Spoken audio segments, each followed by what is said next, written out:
Go It ahead was and the recap, is what was on the tip of your tongue there. yeah, it could be. It could be. So let's recap and look at what our adventurers had done their previous session. They had managed to earn citizenship.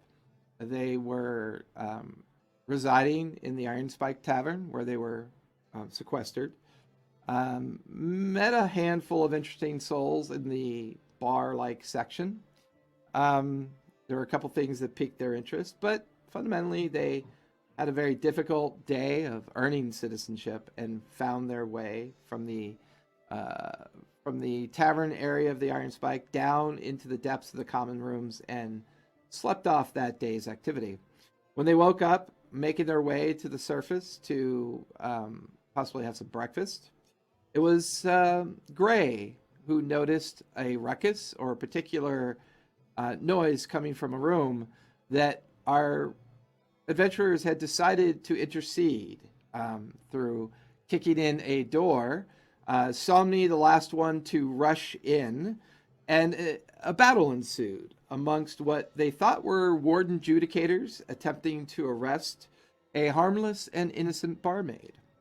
After the adjudicators were defeated, it turned out the barmaid was actually the youngest daughter of the current head of the citizen ward. She seemed to have been enthralled with their performance in the arena and was in hopes of persuading them to become active within their family. And it was at this point our team began to learn that in reality, the citizenship competition has a lot less to do with earning that rite of passage as much as those with wealth and power get the opportunity to, well, sort of play with their food in a way of speaking. Um, Seeing if these individuals that show skills and the abilities that may be sought after by these powerful and influential families. Much betting was had, but it was this young lady who broke the surface tension and clearly stated to our party what the true intent of those arena games are.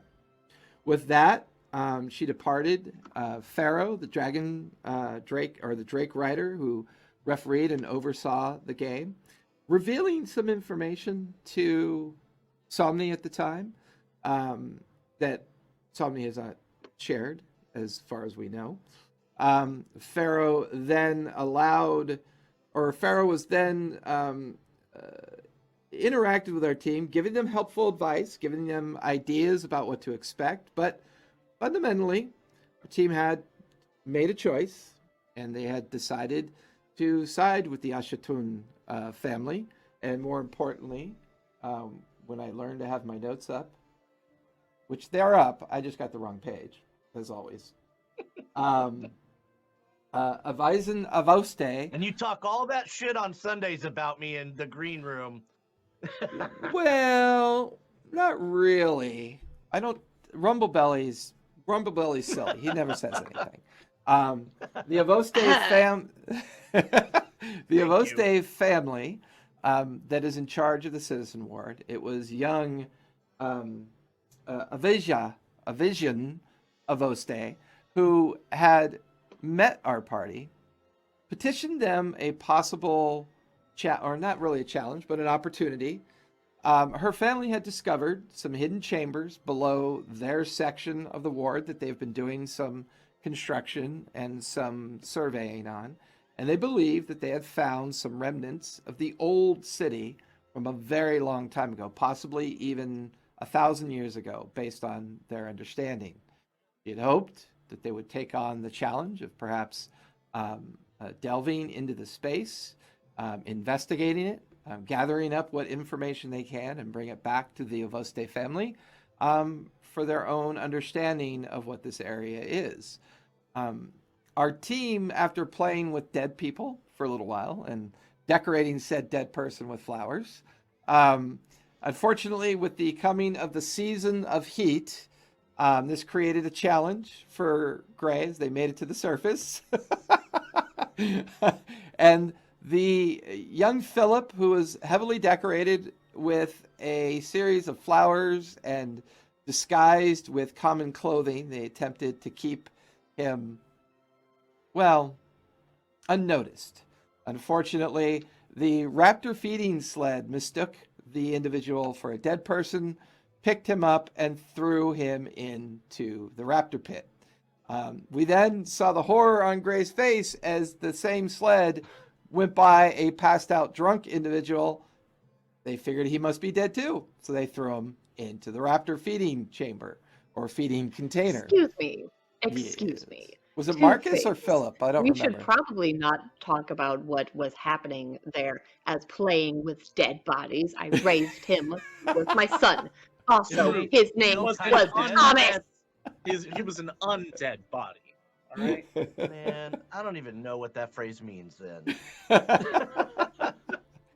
So where we last left off, you guys had been led to the Avoste family compound, a series of massive towers in a very well-established and well-protected gated community. As you were led below grounds into their compound, the young Avoste was standing there with a big smile on her face. Ah, I'm glad you've chosen the correct way. Please, come this way. And with that, she turns and points and directs you out onto this massive interior balcony-like area. And there's quite a few things that strike you as you step onto this place. It's huge. It feels like you've walked into another like small city within a city, which is beginning to make sense because the way the Central Highlands are constructed and the way the cities and the wards are all are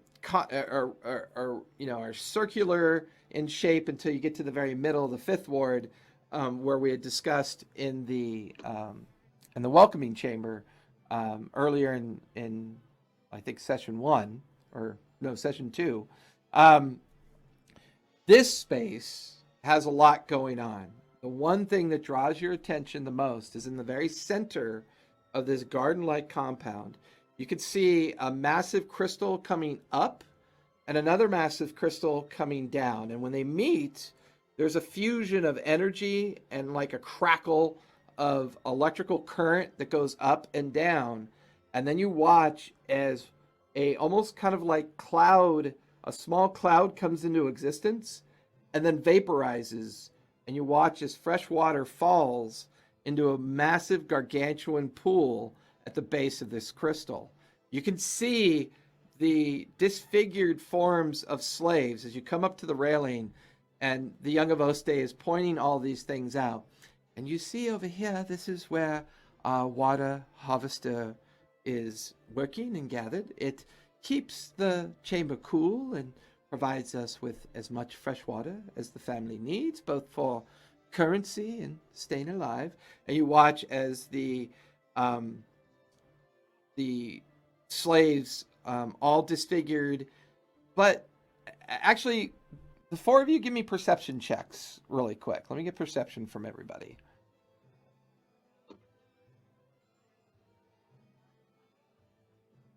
That's going to start the night off with a 20 for a 22. Nice. On Harrow's end, he gets a 4. I think he's just more interested in the mechanics of everything going on. Fair enough. 16 for Dara. Okay. That's going to start the night off with a 16 for a 22. Nice. So, Harrow, you're just looking at these massive crystals and you're looking at these continuing stories of the compound going all the way down. And then it's about the fate of these flesh things. Right, and you're looking up at these the light leaking through these huge conical towers up above. The three of you, however, especially you, Somni, as you drive your focus on the slaves that are collecting water and doing their work, they are not manacled. They're not horribly disfigured. They seem to be well taken care of. These, for the three of you, these don't seem like the typical ones you've seen out in the more rough areas or rough district of the citizen ward. There seems to be some extra care, extra effort for these. It's a little odd, considering this is a highborn family. And it almost gives you the bare hint that they actually care, just an inkling about these individuals. To a certain extent, you don't get the feeling they're suffering. In fact, there may have been some minor things undone to them because they seem to work well together. They have access to things you don't remember the other ones having. And whether or not it's because their responsibility is harvesting the water and that requires great care, not really sure. But this is playing out by the dozens as these individuals are doing this. You also see way down below near the pool section, you can actually make out what's something, I mean, it's not nighttime, but in the subterranean reality of Sinder, it's almost always night because everyone's almost always underground. And when it slightly cools off at the very late night, not much, it's dark up above ground. So this is that period of time where it just always feels like perpetual night.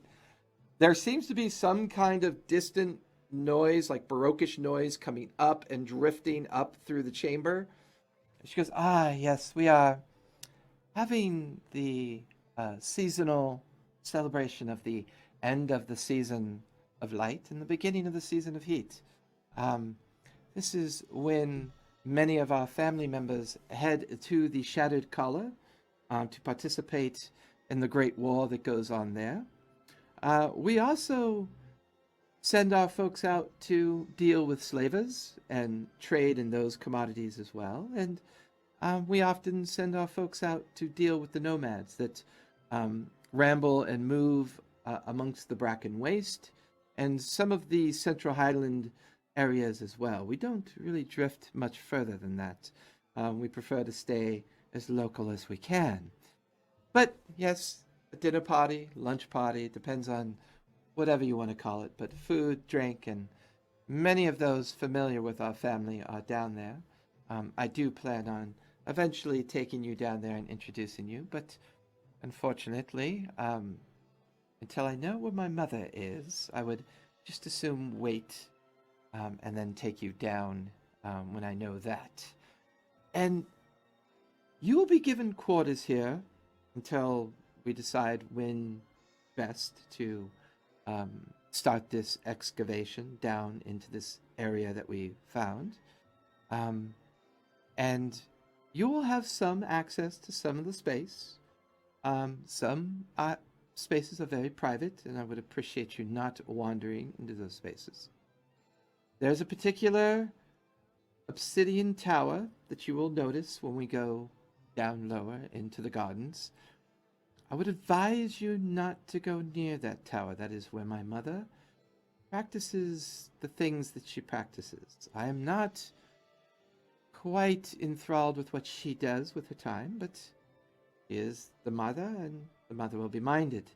But I recommend steering clear of her when you see her. If, however, she approaches you, then by all means, communicate with her, but do so respectfully and with the fact that a highborn ward master of the Citizen Ward deserves. Personally, I don't give a fuck about the bitch, and I don't care. But I like your skill set. I think we have discovered something very important. And I feel if I were to lose you to her temper, it would be a waste. I do not wish to waste any more coin than I've already spent on this endeavor. So please, actually, young Harrow, would you walk with me, please?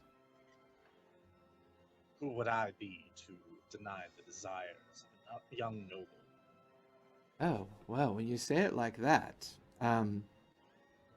you could not be more accurate. No, I will see to it that the three of you, please, Mada will take you to your quarters, and you watch as she turns and goes, Mada, we have guests, and you watch as this huge amalgamation of stitched arms and legs, strangely enough, no head. It peels off a section of one of the cavern-like walls in the railing area that you're currently standing. and with heavy footsteps, comes over to where the three of you are directed to something called Mada. You don't know if it's a joke or a jest or a play on words. But this creature, it's about 8 feet tall, well over 400 or 500 pounds, stitched flesh at the arms and the legs. You can see where the neck is stitched shut, and sitting in its collarbone recess is this amethyst style gem that kind of pulses with a soft energy emblazoned in it. The creature itself has many Cyrillic tattoos and magical etchings in its skin. There does not seem to be any kind of feeding tube or anything to show that it's a slave. Most of your passive and most of your common knowledge of at least the Outlands would tell all of you this is a construct of some time. More than likely, the rumors that you've heard before of flesh golems, but this one seems to be an amalgamation of magics, constructs, and you get the feeling that you're being shown power here. This is something to show you power. The young of Oste, Mother, would you please see our friends to their quarters? I will be taking young Harrow here myself. Mother goes, yes, mistress. The amethyst pulsing the whole time he talks. Please follow me. And you watch as the huge flesh golem turns, its amethyst head pulsing and radiating the arcanic light. And it begins to walk away from you down a series of steel girder-like stairs. You can just hear it. Do the three of you? So Harrow, yeah, do the three of you follow at this point? Yeah. Okay. So the three of you coming up behind the mother and following the golem down, leaving you alone, Harrow, with the young Avaste. She crosses her arms and looks at you and goes, so what does a girl have to do to get you out of that mask? I'm very interested in knowing what you look like. It would be something truly unspeakable, my lady, as I tilt my head. Are you disfigured? Is there something wrong with you? More than you could possibly imagine. Oh, what a shame. Well, you had an interest in our library, correct? Deeply interested. Come with me. She puts her arm, like interlocks with your arm, and the two of you walking side by side with each other. So, I must say that that is an incredible piece of engineering. oh, we have many of those. My family is not known for its hard labor. We tend to use our brains more than our brawn. Some would say we might brain things a little too much when maybe we should feed on our emotions a bit, but I'm the one in charge.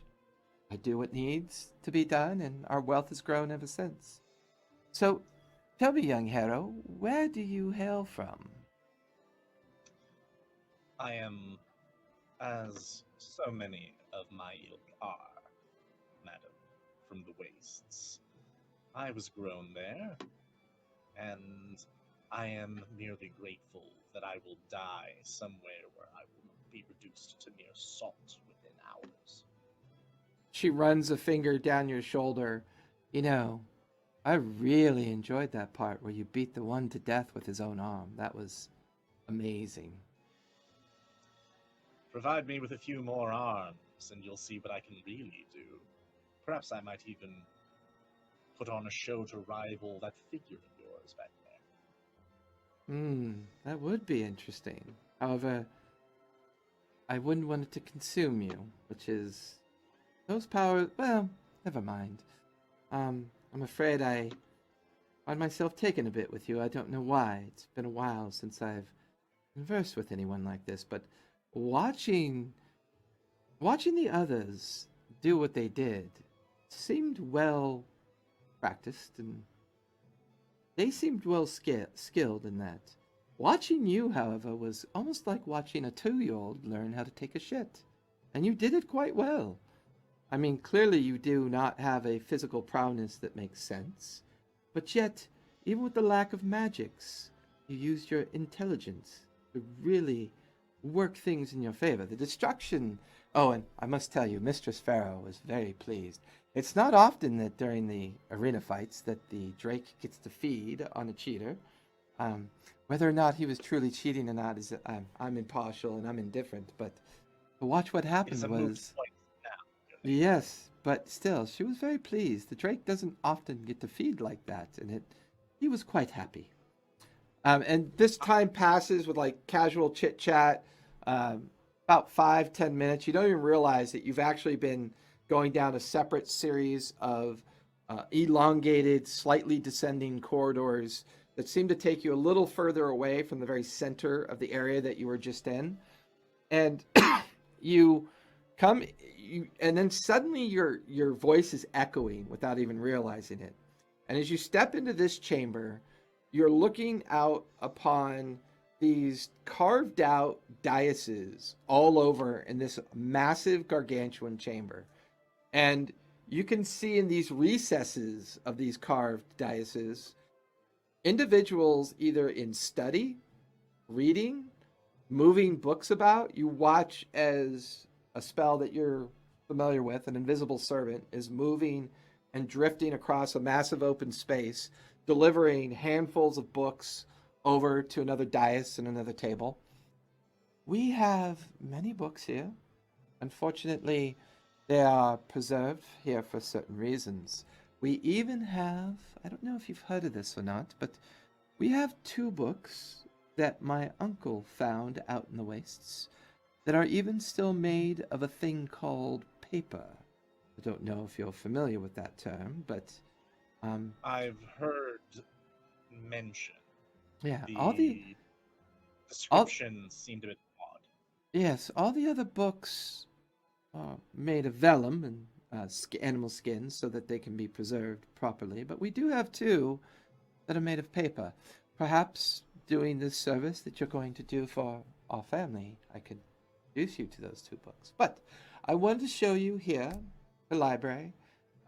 We have it cordoned off and sectioned based on interest, whether it be flora, fauna, magics, pantheon, or whatever your heart's desire. So, yes, I am dangling a little bit of chicken in front of the poodle, so to speak. I can't let you in now, but perhaps bringing something back from the little excavation that you'll be going on. This will gain you the access that you need. I am truly interested, my lady. Though I'll admit that I am not nearly so dignified as a poodle, and I am not above begging. So do be certain that if I should return with most of my innards intact, I'll seek to make good on your arrangement. Hmm. And while I am interested in these paper books, I find that what is written within books is usually far more interesting than what they're written upon. Yes. You are a person, I believe, who enjoys the idea of the arcanic arts and the nature. What are some of your most favorite talents of your abilities that you enjoy most? If you'll permit me to share a bit Oh, of my own insecurity with you, please, feel free. I am not a strong man, nor fast, nor particularly tough. I have never been a skilled hunter, nor a skilled farmer of any sorts of muck or something to eat that might be dredged up in the wastes. But there is reason to fear me. Raw power, your ladyship. Power. I love power. I am capable of wielding my fair share of it. I have a tremendous potential to deal damage, at least on the scale of such lowly beings as I, your ladyship. And these are typically my favorite abilities to wield, although the summoning of various arcane creatures and entities or perhaps the making, construction of them, as I continue to gesture back in reference to the things I've been shown, are also of great interest to me. Interesting. Tell me, do you fear heights? Are you afraid of heights? I have never been quite so high that I found myself fearing. And with that, she grabs you, and the two of you plummet off the edge of a 100-foot cliff. I'm suddenly very Dara and Gray and Somni, you've been following behind the flesh golem for the better part of about 10 minutes, going down the steel girder staircase, going down and going down to the point Can where we the. hear a big thump? Are you kidding me? Haro would barely even make a sound. He'd be like a bear shitting in the woods. Don't hear a thing. For the three of you, as you get to the one section of the garden area, it's just a massive area of very much the typical underground flora that you would see in a well-groomed garden. A series of different kinds of lichen and moss, varieties of mushrooms growing in all spaces. You even watch as a rock spider kind of drops down, plucks up something, and you hear it grinding as it disappears back up into one of the giant toadstool-like caps. It's at this point when you realize you're even with it. The creature called Mutter is taking you down a series of steel stairs that now bring you below this area. You're watching the water come into existence and seeing the harvesters, the garden swirling about you, and you can hear telltale signs of the dinner party still going on above you.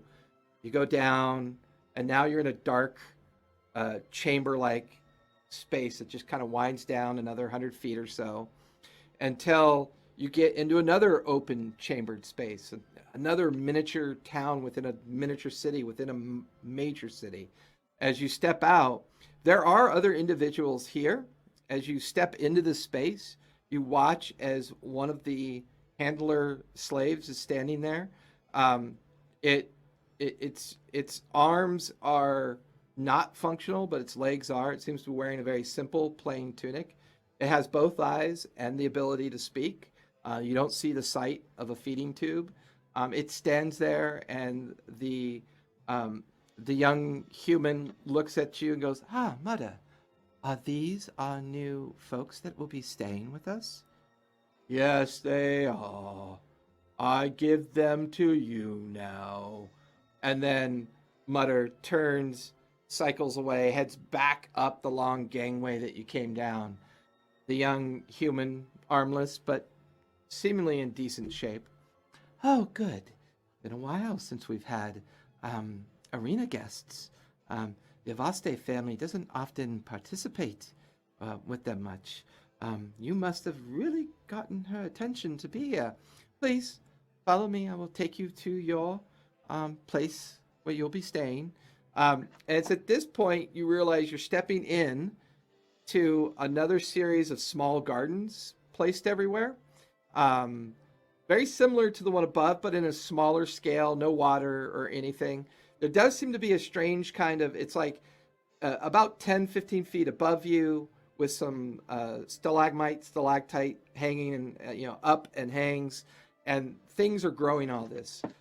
The compound itself is made up of a series of rock-like dwellings that seem to be carved out in place with windows and doors or doorways. No real private doors, which kind of makes sense considering where you are. There's some common areas where you can relax in the garden space. And once again, you watch as another one of those rock spiders drifts down, seems to grab something, drifts back up.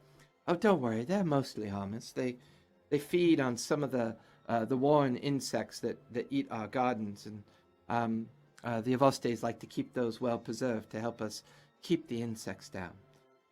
So this one here is yours. I do hope you enjoy your stay. I will be your personal attendee for your stay.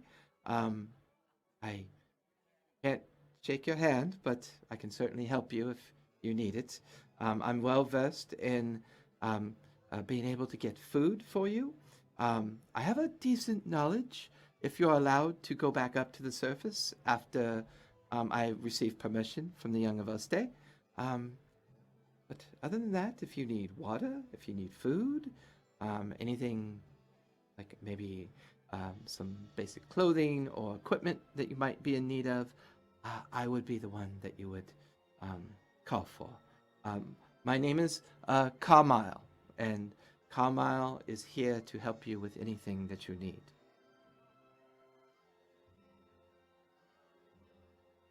Well, it is absolutely lovely to meet you. Thank you so much for showing us around.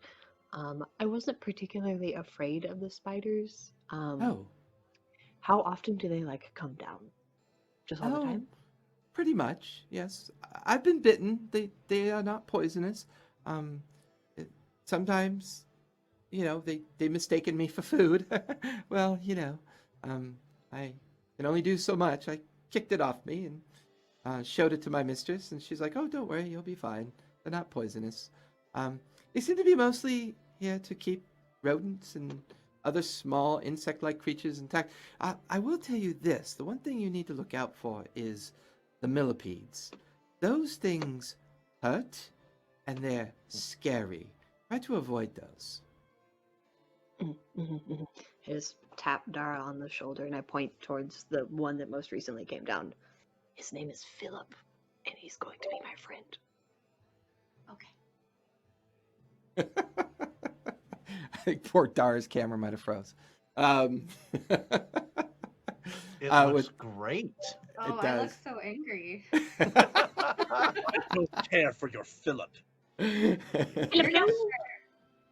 So Carmyle, points into the house, and we do have other guests staying here. So I do hope. You are free to move about this space. If you want to leave, call for me, and I will come and ask my mistress if you're allowed to go wherever it is you want to go. There are other guests here. You're more than welcome to interact with them as well. This family entertains many scholars and other travelers to learn more information about the old world as well as this current world that they're in. So just be respectful, if you would, please. And do not be afraid to call on me if you need anything. Well, good evening, afternoon. It's always so hard to tell down here. Well, can I fetch you some food, perhaps? Food is always good, thank you. The lichen and mushroom stew is very good. I will fetch some of that for you. And you watch as he turns and begins to head over to a very much smaller, nondescript building with 2 chimney stacks in it. And you can smell that kind of unfortunate few things that are available for burning, which is the bog-like smell of either gathered raptor or other lizard-type fecal matter that's treated, preserved, and used to burn in like a log form. And that distinct smell is definitely hanging on the air. I always use people fat. Well, there is that. Make good soap too. The ultimate copper top. The 3 of you are now standing inside this small rock-like structure. Go ahead and give me perception checks.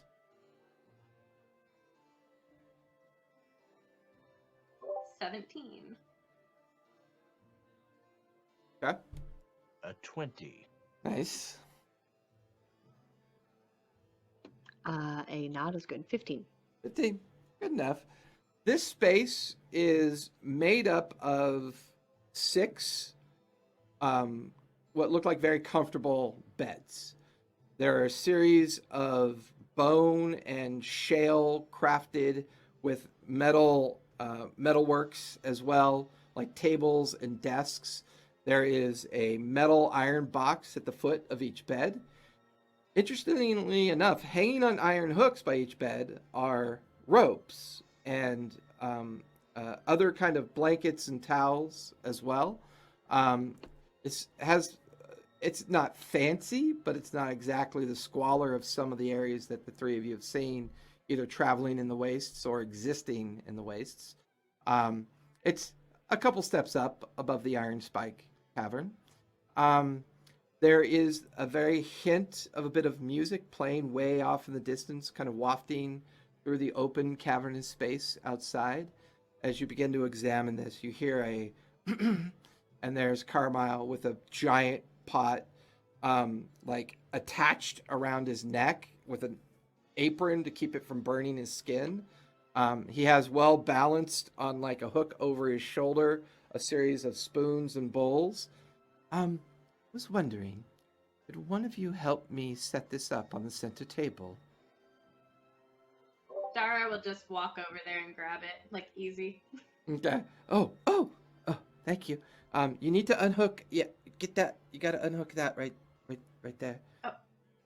You unhook it, and I think the I got bowls kind of fall, and you set the bowls down, and then you pick up the huge thing of stew and it smells amazing. The food smells amazing.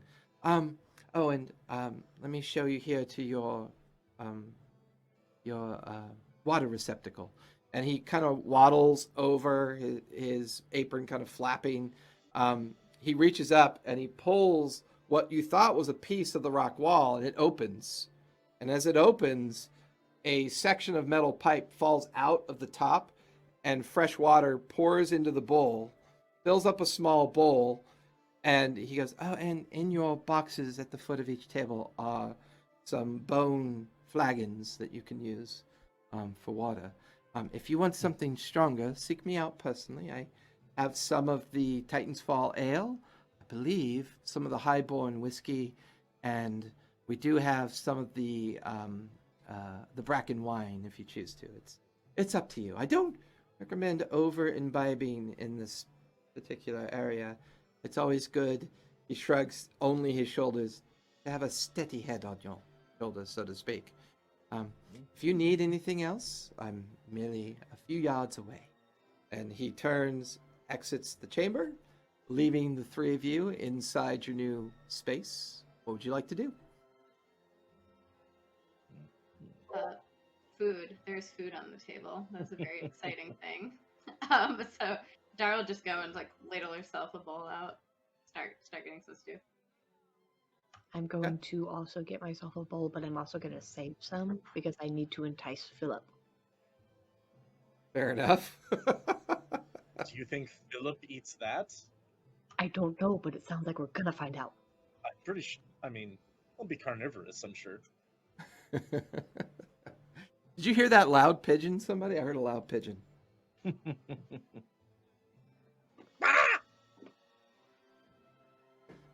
Pretty So- sure it's more of a... No, it's definitely a Okay. loud. This is You were a- talking about a normal pigeon. I was a loud pigeon. It's a dark sun pigeon. Thank you. European swallow. So the three of you, anything else you'd like to do? It just kind of taking in everything. You know, you said the like robes on the hook were like a lot nicer than we had at the inn. That wouldn't have been something Dara would have ever probably felt something soft like that. So she's going to be a little preoccupied with kind of feeling. Yeah, the it's- finery. You go over to it, and it's made of some kind of skin that's very soft to the touch. A strange kind of weird kind of like twisty kind of fur attached to it. It feels great. The towels or blankets that are hanging seem to be made from the same thing. Definitely an animal of some kind was harvested for whatever this is. And once again, you take all this in, and you get the feeling that everything here is a show. There's this constant show going on to either impress you, show you the power, the wealth of this family. And this space kind of exudes that for you. Anything else the three of you want to do? So, I'm Sami, gonna. Oh, God. how do you feel about rock spiders? They ought to simply be trampled underfoot. Okay. Is it like a size thing? Also, how tall is Somebody? I'm 6'3". Oh Jesus, you're almost a foot taller than me.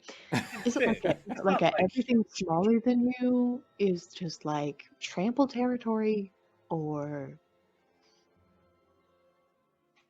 Whether by design or not, you must be aware of things that bigger than. but you should also be aware of things that are smaller than you, because they could also hurt you. And the rock spiders See, are Philip here the rock spiders is are a like 2-3 ferocious feet in beast. diameter, so they're pretty good size. Philip here is a ferocious beast. He's going to be my friend, and you aren't going to feed him to a raptor. I am not here to deprive you of your personal. What would the word be? Proclivities. Endeavors. Your, I like how we all had a word ready to go. oh man, I'm a eccentricities. wordsmith and I fumble. I would not deprive you of your personal things. However, if they get in the way of things we are doing, I will destroy it. A bold move, a bold statement to just make about the way things work. I appreciate your bold moves and your authenticity and the fact that you're just to the point with everything. That's nice. That's a thing that I could probably learn how to do a little bit better. I tend to ramble. I don't know if you've noticed. Anyway, Philip. So, Harrow, for you, you free fall for about 50 feet, and she's holding on to you, and she's just got this wicked smile on her face, and she goes, "Oh, you stop screaming." And suddenly, you stop falling, and the two of you are floating out into the middle of this chamber, this huge chamber. You're now in the middle of it, and you can now see directly into some of the daises. You could see as a hooded individual kind of looks and then doesn't really give you any attention, and kind of looks back to whatever they're writing or working on. You watch as another dais, there's 3 very small figures, green and yellowish in skin, wearing very simple, plain clothing. You can see a strange kind of tattoo on their neck and the back of their heads, big, giant, green, pointy ears. Give me a nature check, please, Harold. Ooh, all right. This makes up for some of the weak rolls. It's a nature. Well, Yes, please. you will get a 23. The roll. Nice. You do recognize them. You've seen them before. You've seen the more wild version, but these are goblinoids of some kind. You recognize the colorations, the ears, their small stature, their thin stature. The ones you've seen. Goblin. Oh, there. All 3 of their heads turn as you say that, and as they turn towards you, you can barely make out their eyes are completely opaque white, like they're blind. And you watch as their hands are running along the books like this, and they just smile at you, and then all 3 of them collectively go in Goblin, "Well, ho there to you," and then kind of go back to their hands moving across the surface of the books.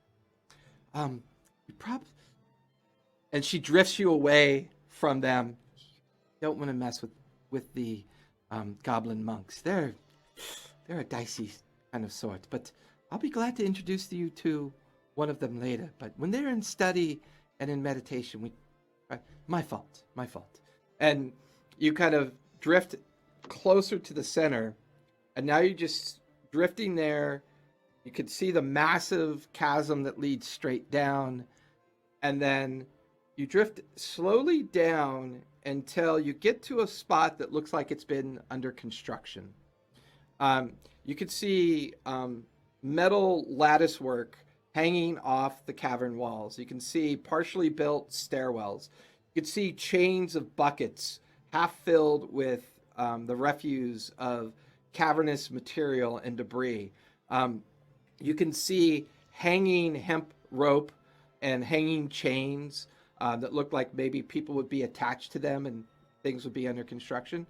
She floats the two of you down into an excavated opening. And as you two float through it, her hand waves, and the both of you just land on your feet. And then her other hand waves, and a series of globular lights kind of jettison out and float and orbit around the two of you. She goes back to putting her arm around the crook of your, the crook of your elbow, and the two of you walking side by side.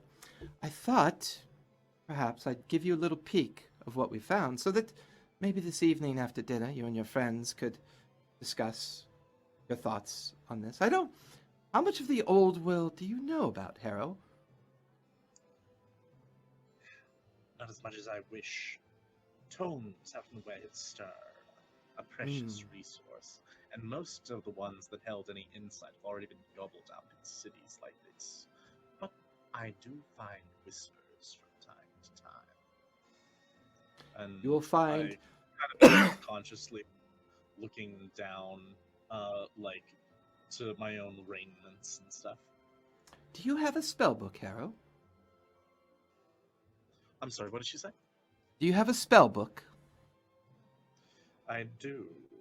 Are you Oh. angling to see it? No, it's quite rude. If I wanted to see it, I'd just take it from you. No. I it's interesting the different paths that mages take. Some use a focus, some consider spellbooks kind of the old way of doing things. The focus method tends to be a little bit more reliable and safe when dealing with magics. Do you write your own spells? Are you capable of copying them? It is an ability that I've developed over time. I have Interesting. come from a time and place where, to survive, one must bite, claw, and steal to do so. I've become particularly proficient at stealing the knowledge of others, as I Interesting. pat a large tome in my pocket, or in my pack. Well, perhaps whatever you have down there, you might show me someday. And she leads you further down into the cavern, arm in arm. And then the space opens, and it has very much the look of an excavation space. Metal working tools lying about, metal buckets, stonework that's been revealed and opened. And there in the center, you've probably fallen down a good 100 feet and then drifted down another 50 feet into this cavern and gradually walked another maybe 50 feet down. You get the feeling you're pretty far down at this point. And standing there or placed in front of you is broken material that's piled up on either side. And there's a door, a heavy, heavy stone door in front of you. It's got a seam down the middle of it. It looks like it's got some kind of writing and pictographs placed on it. Give me an investigation roll, please. Ooh, I'm good at that one. Ooh, all right. Yeah, I'll take that. 20. As she's explaining the door to you and you're noticing things, there's something about a couple of the pictographs that intrigue you. They seem to be very well defined and reliefed into the stone door. They're in quarters. So there's a pictograph here, one here, one here, and one here. They look like it's telling a story of some sort. I'm really sure what the story is, but the first picture or pictograph, it looks like a human I shouldn't say human, a humanoid figure. The arms are outstretched. There is like a flame above it. The arms are outstretched. There seems to be something that it is presenting to. The next pictograph is a series of reliefs of what is either smoke or cloud, and then what might be mountainous valleys underneath it. And below that, there's a picture of two figures clashing. And these two massive figures appear to be on a landscape that's small in comparison. And then the final pictograph is a series of almost like tectonic kind of shattering glacial, or not glacial, but rock has been shattered or destroyed. And then a series of like death representations, skulls and bones, and almost like a pictograph of the telling of a death or the understanding of a death. And in the seam of the door, there is Cyrillic writing of an unknown type to you from this point that you can tell that runs up the seam and disappears into some of the unexcavated area of the door. And at this point, she just kind of goes, she's looking at you as you take in all this. She goes, my, you are an intelligent one. You immediately focused on that door, and I imagine you're already pulling it apart, aren't you? At least doing my best to, milady. Oh, feel free. Examine it further. Some of my best acolytes and librarians have struggled to understand that pictograph. They do seem, we have been able to date the door to well over 1,000 years ago. And according to your records, when did the split happen that made the world as it is now? We don't know. We keep excavating sites like this in hopes that we could learn more about the pre and post catastrophes that have swept the continent of Arafan and the regions that it resides in. We know that knowledge could be very powerful, so we seek it on a regular basis. It's one of the reasons why I think our family's always been very happy to be in the Citizen Ward. You know, if you work in shit, most people leave you alone and don't care. So we take advantage of that, and we excavate where we can when we're building, and we stumbled across this. We've dated it to, we believe, pre-calamity, but we don't really know much more than that. Most of that knowledge has been lost for so long.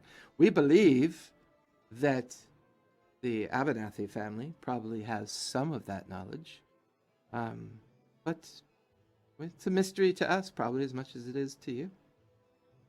And in the meanwhile, you keep your heads down and work in secret to find the power that might make the waters flow again and grant the favor that might make a tyrant. It's beautiful. Yes, I must say, you are quite the spooky individual, and I thought people were scared of me. Anyways, please take some time to examine it further, if you wish. I want you to fully understand what you and your friends might be getting yourselves into. And with that, you drift over towards the door and begin to do more work. For the three of you back up above in the residential section of the compound, you make a meal of the stew. You're free to unpack any gear that you want and utilize the iron boxes. The water is available. The water is not magical. It's post-manipulated water, so it's been purified for the use of this section. Therefore, it cannot be turned into coins, unfortunately. You get the feeling that that's done quite on purpose, as they know the limit, the potential limit of their resources as well. It's unusual. All of you over time have gotten used to the season of heat, but down here, you couldn't even tell. I mean, it's maybe in the mid 70s, and up above it was nearly 130. Whatever means or method of how they're managing to keep this space, this massive interior, cool, whether it's by nature or not. All three of you have a passive that's decent enough that you can hear some casual conversation happening outside in one of the gardens nearby. It's now been maybe an hour or so since you've seen Harrow, and he's not returned yet. The three of you are still in your residence. What would you like to do? Is it just me, or is anybody else getting a little concerned? I'd assume he'd be back by now, but if we were to look for him, we can't go without telling anybody. I don't know if that would be helpful.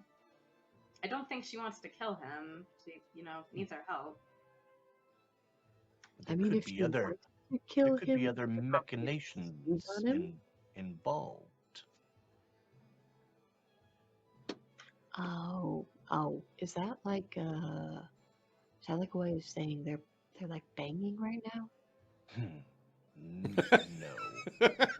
What I'm saying is that she is probably using him for information to make sure she is on top of what we are doing and trying to perhaps create a relationship. This I'm is sure she wants to be on top. I was going to say, what? No. don't they all? Yeah, debatable. Okay, okay. I, I mean, I just gather that he's kind of a secretive sort of person, and that she's trying to use him for information, and being able to pry that out of his brain is probably a bad experience for him. So I guess I'm just a little concerned. Carmile! You are well to be concerned. Yeah. Yes. Did somebody call me? Look, is there something you need? Question. Answer. That sounded, the way you said that sounded like a question. Sorry. There was another person that came in with us, and I'm just, Yes, young Harrow. I'm aware. I've been Uh-huh. briefed. uh-huh. What's your Do you question? happen Do you to not know know him, where or is he a stranger to you? is? Do I? I'm sorry. Do I know where he is? Mhm. And I if he's be- safe, mostly. Oh, I have no idea. If he's with the mistress, he could be alive or dead. I don't know. That's our concern as well. I have a preference for the continuation of his existence.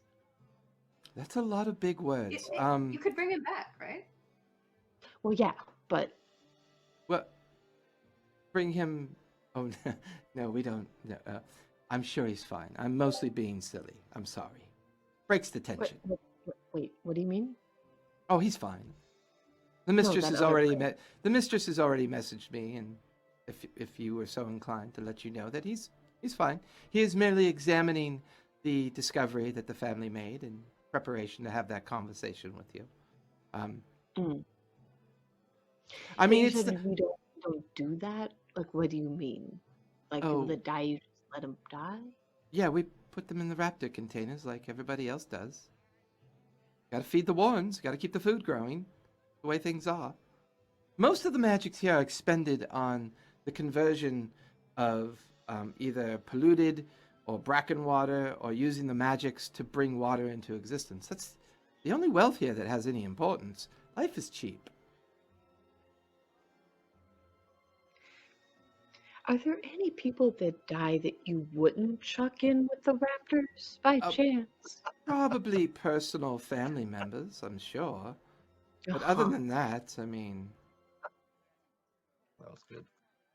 If you were gonna catapult somebody, if he's gonna I get don't know what a thrown to catapult is. What is? Okay. If he's gonna get thrown to the raptor pit, can you just let me know beforehand at least?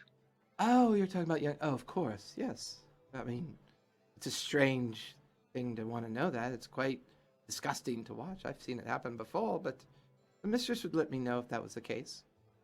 Preferably within, I don't know, about 60 seconds of time of death. If you could do that, I could do something about it. This conversation happening in plain earshot. Yeah. I mean, they're Absolutely. both in the residence having this conversation with each other. Excellent. I'm sure everything will be fine. I know these are new things and new experiences for you, but I'm sure everything will be right. All right. The mistress is a very powerful individual, and if she has need of Harrow, she has need of him. And I'm sure when she is done, she will call for Mudda, and Mudda will return him to us, and we will make sure that he gets back to you. I just turned to Dara and Samdi. So you see those spiders, right? I think this is going to be a much more effective metaphor. I know my last one didn't work out so well. I think you're going to get this one, right? Spiders. Lady spiders. Wrap stuff up and then suck them dry like they're mates. Like use them, Is this abuse the them, sex and then eat metaphor? them. Okay. I Imagine consider- Dara's like orc-like feature Is this a sex metaphor?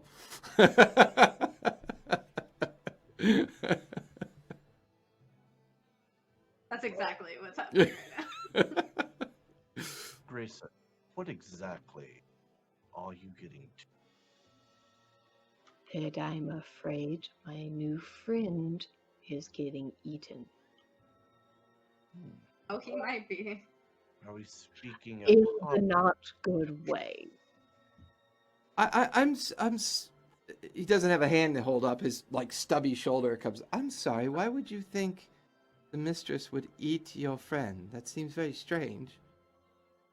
Well, I mean, there seems to be no limit to who you would throw to raptors to get eaten. Well, so I don't know if it you die of natural causes or by accident, or if you, well, unfortunately, if you meet Griselda, you might die in purposeful ways, but she's always best to avoid. She's quite a scary individual. But I don't mean to say that if you sleep in or don't do your work, you get pitched into the raptor container feeds.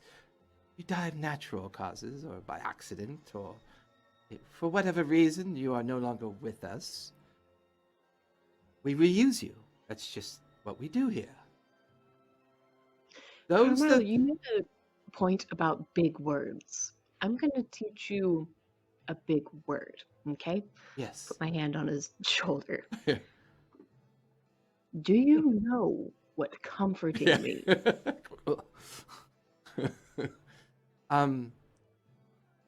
I think I have an idea. It means to be somewhat empathetic and understood, and I have a basic understanding of it, yes.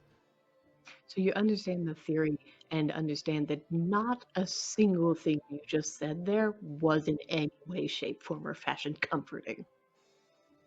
Well, routine is not always comforting for most. Routine for me is routine. Something I do on a regular basis or that the family does on a regular basis. May seem harsh or unyielding to you, but it's a new place. I find it better to learn and adapt. Mm-hmm. Well, thank you for letting us know that he's safe. You're very welcome. And Is then there Dara's gonna pick up a soup and hand it to Gray and be like, "You need to relax. It's fine. Here, have your soup."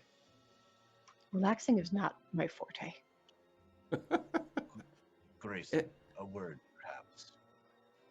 Do you need my duties at all, or thank you very much? No, I think that's- Escape yeah. before they try to talk to you further. Yeah. I will take your inspiration, lady. And he turns and immediately makes his way back over to the what must be either the cooking or preparation building outside. A word you said. How about two? Reasonable concern.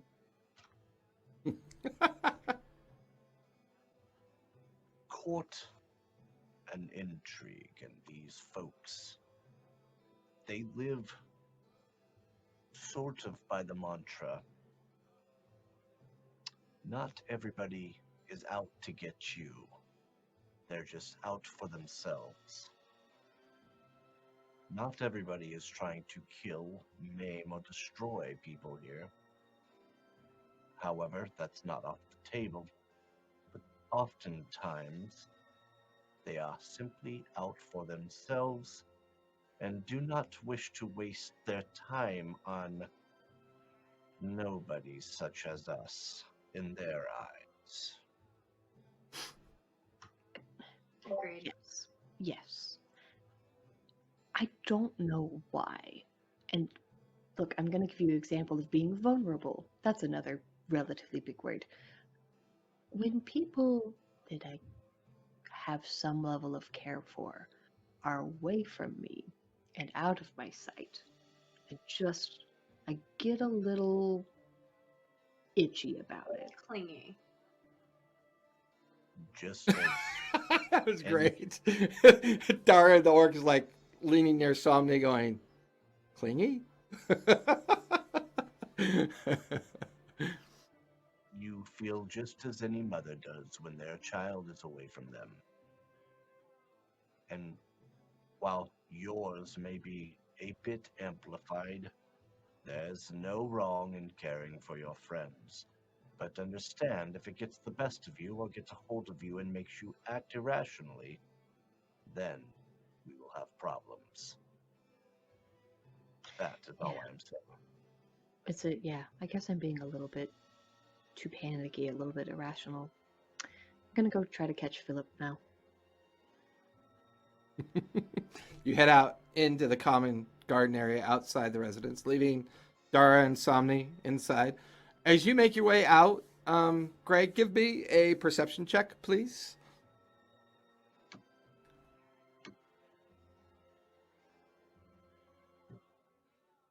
Not a very good roll. 11. Yeah, you're kind of looking up and around. You can hear some chattering going on off to your left, and these large toadstools and lichen gardens that are surrounding you are. You remember the spot that you remember seeing the one before. You don't quite see it, but you watch as this 4 foot long millipede kind of curls up and around one of the toadstools and up on top of it. Its antenna kind of point in your direction briefly and then points in another direction. And you watch as it begins to slink away. And you kind of hear a chuckle from behind you. Well, I've never seen someone so beautiful take an interest in something so ugly. And as you turn over your shoulder, standing there, very tall, well muscled individual, tattoos from waist to skull, no facial hair, no hair whatsoever that you could see. He's only wearing simple reptilian skin trousers with high boots on, a towel over his shoulder. You know enough to know that this is a Goliath. His ashen-like features, his kind of like protruding angular facial features, his kind of well tattooed representing what could only be his tribal heritage of some sort. It's not immediately familiar to you. And he goes, well, you must be one of the new ones. You meant the millipede, right? It's pretty cool. I want to go check it out, but they also said that they're dangerous. Oh yeah, they'll bite you and you'll be dead in seconds. Oh, okay. Okay. Would you like me to grab one and show you how it works? Ooh. Dead in seconds. His name is Roscoe. Sure. Yeah, if you can show me. Do you name everything that you see? Yes. What kind of name would you have for me? I give him like a hard stare, like up and down. You look like a Drew. Drew it is.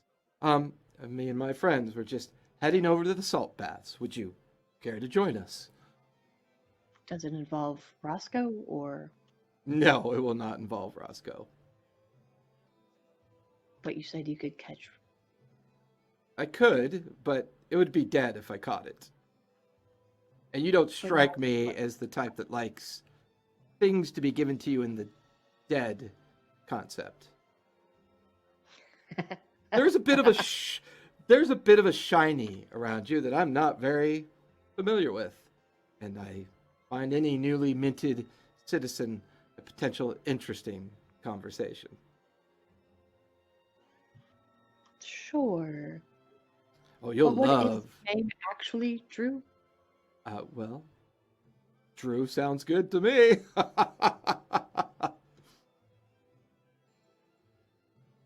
My name is Rakhem. Where is Eric B? Nobody? Anyone? I got it. I ain't no joke. So, could I possibly interest you in a salt bath? Yeah, I think that they had a good point about I need to like relax and stop being so concerned about things and maybe just sit and listen and learn. So sure. They. Okay. I often talk to myself as well. Kind of keeps the loneliness away. Here, follow me. And he begins to walk away from you and kind of still talking as if you're right behind him at this point. I keep up with my little legs. To my best of my So, ability. so anyway, the rock baths are great. Just, great for the skin.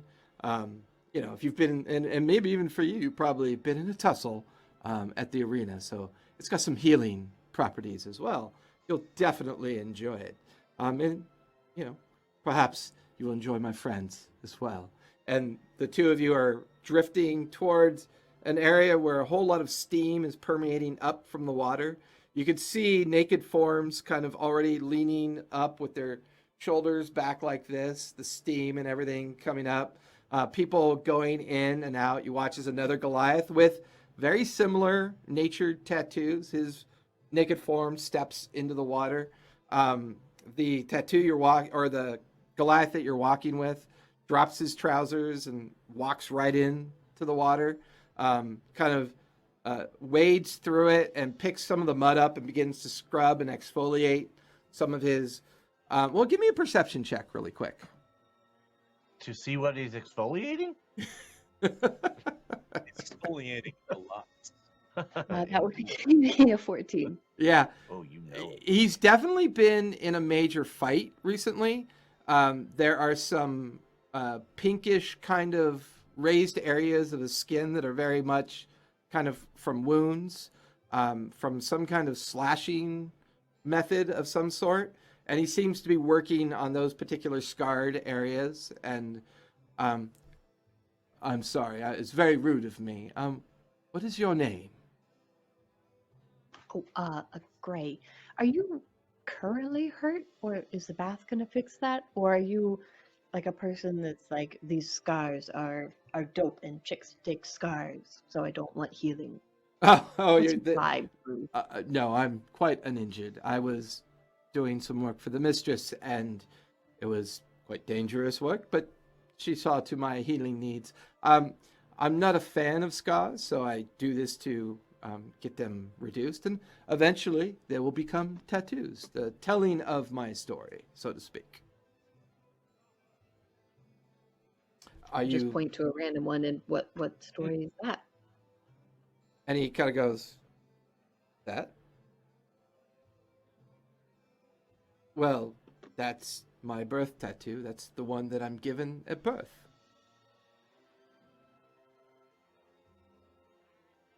And that one? Oh, that one. Well, that is the one where I waded into a wildling of orcs and, well, took their chief. It was quite fun.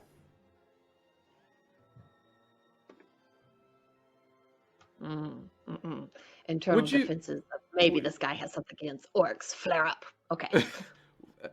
Are you going to join us in the water, Gray?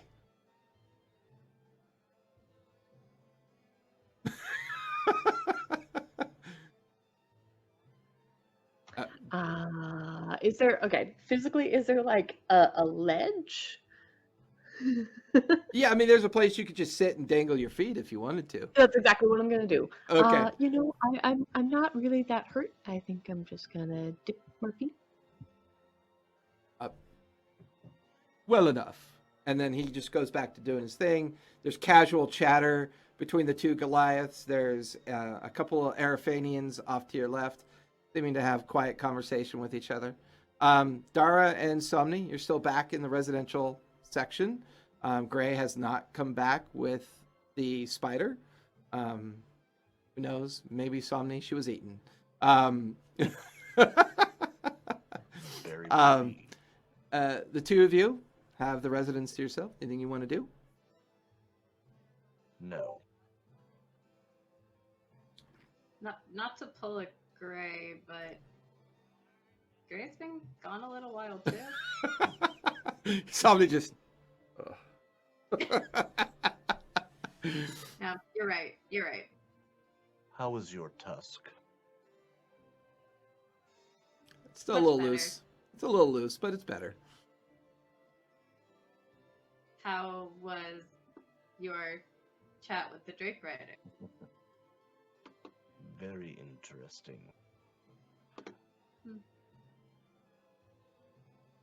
How was your soup?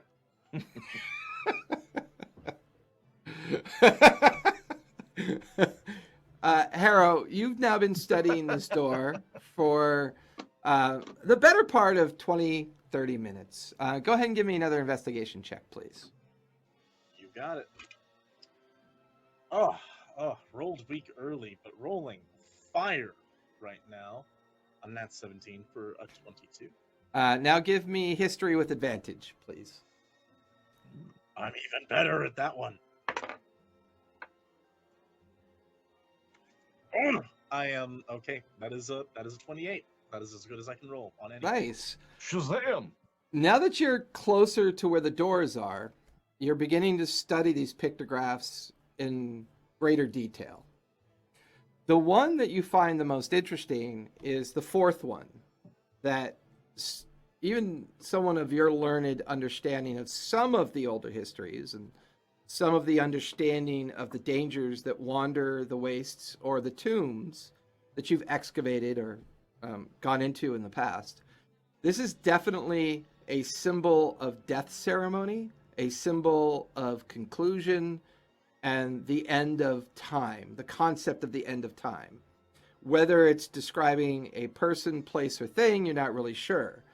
You get the feeling that the one that shows the two massive figures in combat, it's probably reference to those two, and somehow those two might be related.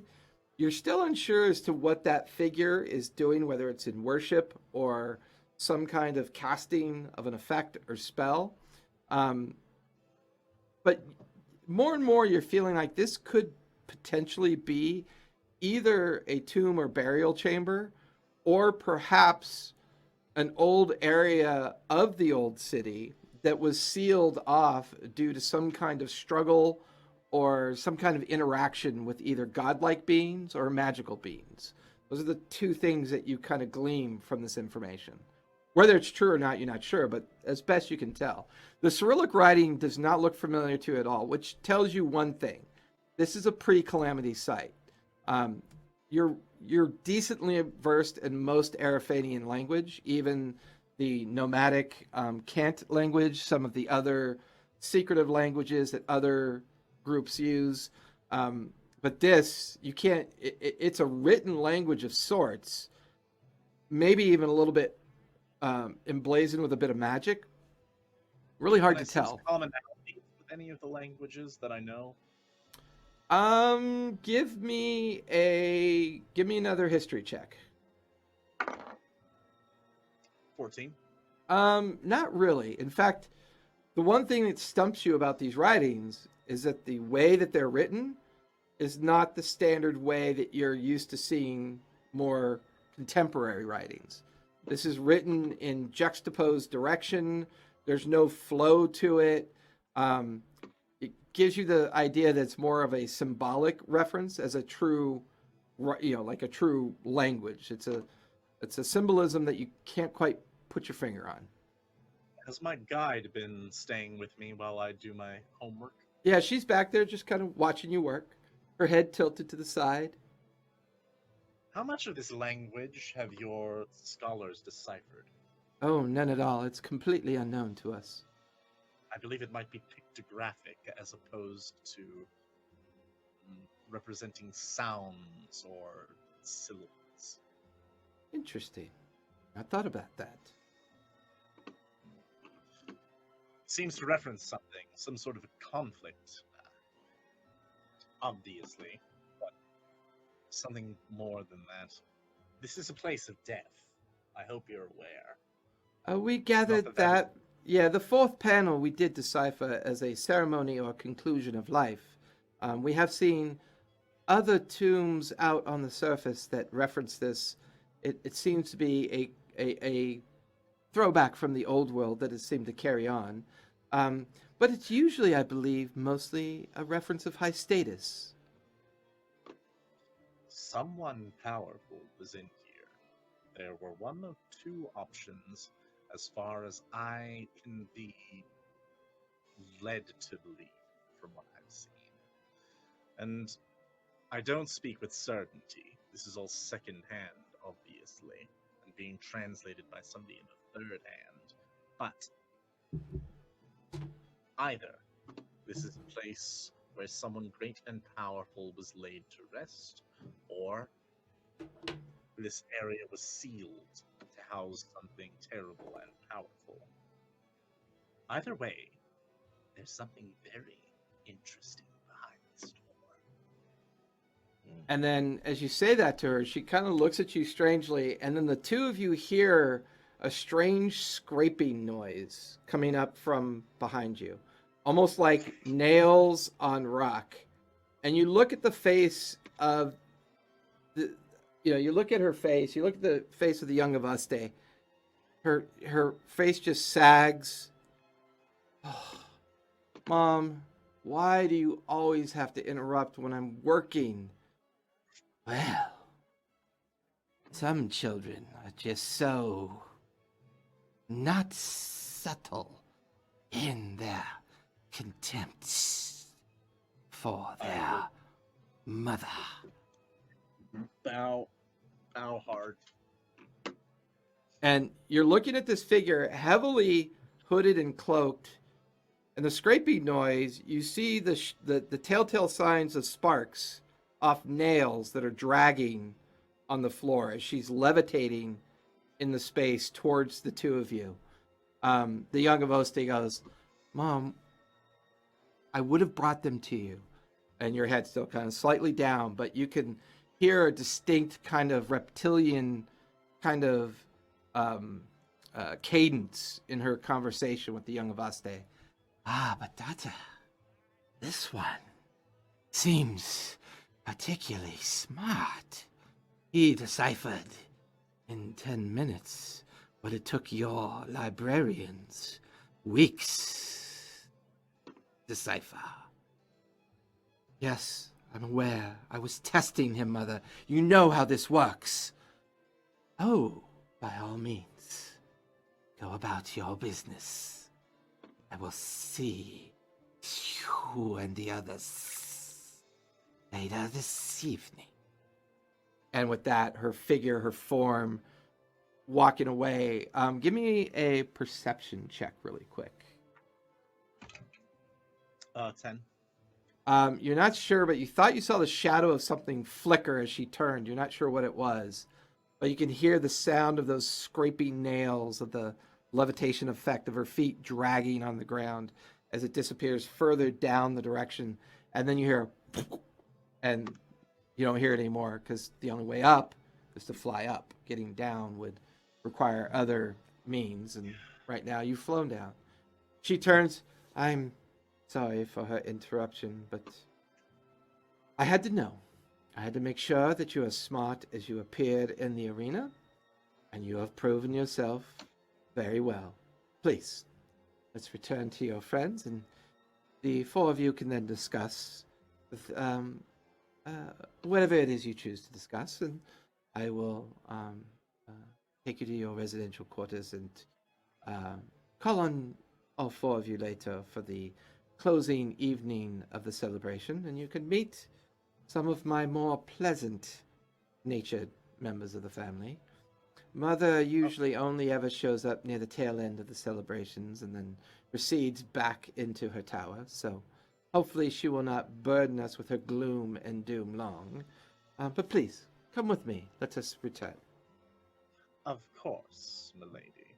And don't worry, it is no trouble at all. I am, of course, here at the beck and call of your family in the first place. Oh, and I do apologize about disturbing your goblins earlier. I find their language so terribly romantic, and I so rarely get to speak it.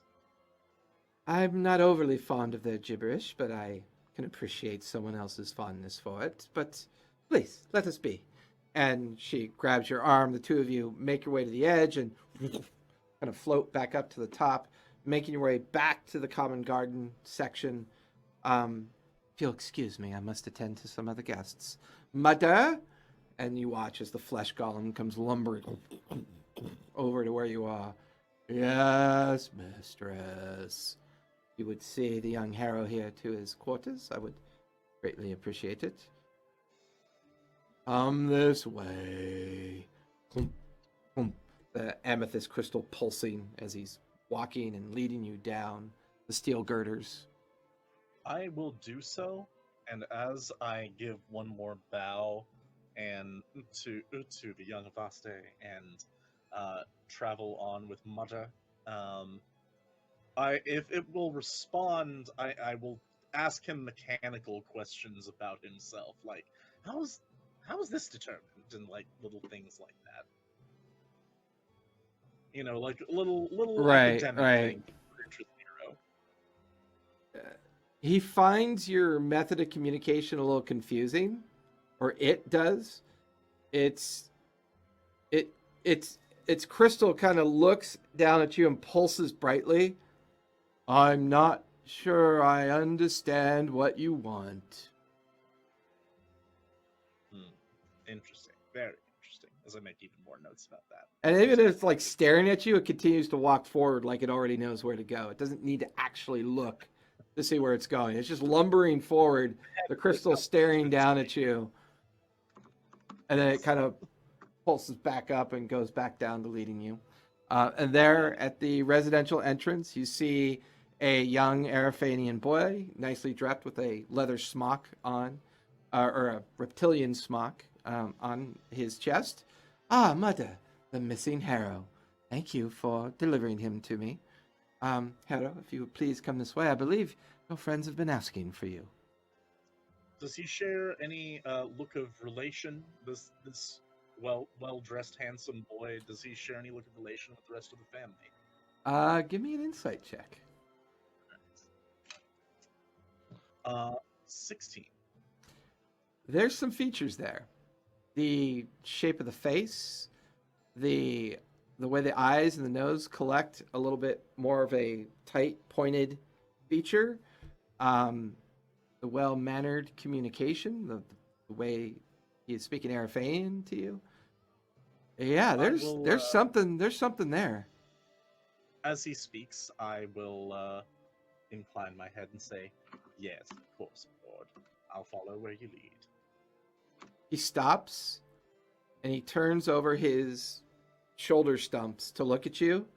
There is an anger and a fear that's mixed on his face. And he just looks at you, and there's this dangerous energy that flashes across his eyes. His little bit of hair he has kind of stands up on end momentarily, and then calms down. That will not be necessary. Please do not do that again. And he continues to lead you towards the residential rock where everybody else is staying. Somehow I thought I might get that reaction, and I'm glad that's suspicious. Yeah. Okay. Oh, Dara and Master Somni, I have delivered Haro to you. Please, if you would give him the tour. And Carmel seems a little bit miffed and not really interested in lingering, and turns on his heels and walks quite briskly away from the door entrance. The three of you are now together in the residentials. What would you like to do? Hello? So you weren't eaten by a spider. No, had to fend off about 70 of them, but I found my way back. Oh. Did you flail around? No, I managed to befriend and bed their leader. It was glorious, and I am now considered king of the spiders. Sounds a lot And more now, productive. Haro, perhaps you should tell us what you actually learned. Yes, well, I've taken a bit of notes, though I imagine that they would be a bit dry and technical for most of you, so I shall give you my summary. The door down in the depths of this facility is an ancient thing. Its craft is beyond me. It holds several panels depicting events likely of the past, but Who knows? Perhaps the thing's still yet to come. There is much unknown about the world and the way it was, even, it seems, to those who hold such power as this. I am convinced that there is something of great interest within that tomb, unless it has been plundered already from another direction than this. But it is a tomb, or at the very least, the resting place of something ancient. Whatever it is worth Monstrous determining.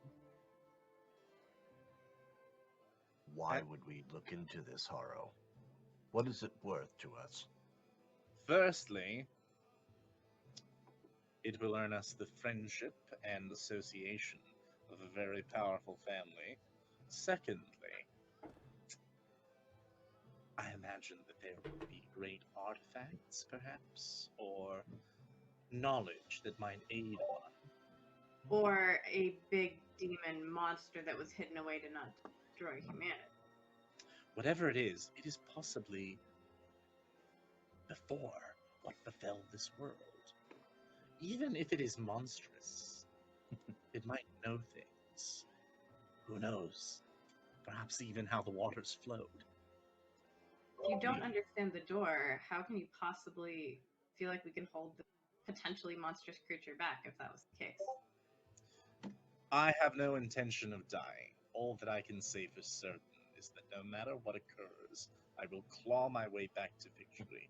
But you are by no means indebted to stand beside me on this, except perhaps by our hosts. I suppose if something attacked you, I would intervene, but don't know if I'd give my life. Crawling is the appropriate word. And I'll walk and turn away. Does none of this interest you, Somni? It is of great interest, and I am sure there will be a time where you will tell me what I need to know. You see this? I like this man. I'll prepare myself. I believe that we're going to be meeting others socially at some point this evening. I caught a glimpse of the matron of the household. I'd keep Indeed. yourself respectful when she approaches, and hold your tongue. Indeed. If she is fearful as warned. She had a presence about her. And where did they go? Where is Grayson now? You mean they wandered off? Probably making more... They want to make a spider friend, but it's been a while. I'm trying not to worry because I told them not to worry, so we're staying right here. The last time they were struck with a whim like this, we were nearly spotted practicing necromancy in the streets. Fair point, but I don't know that they would kill and bring a rock spider back to life. But who knows? They seem pretty rash at times. I love you Useful, guys. certainly. Powerful, undeniably. But they're causing me more stress than I know how to deal with. I would suggest we keep our eye on them as they go about their business, so they do not ruin what we are doing. Yes, perhaps I'll be able to impart a few lessons about the world, and that'll all keep us alive longer. For the three of you, give me insight checks. 12.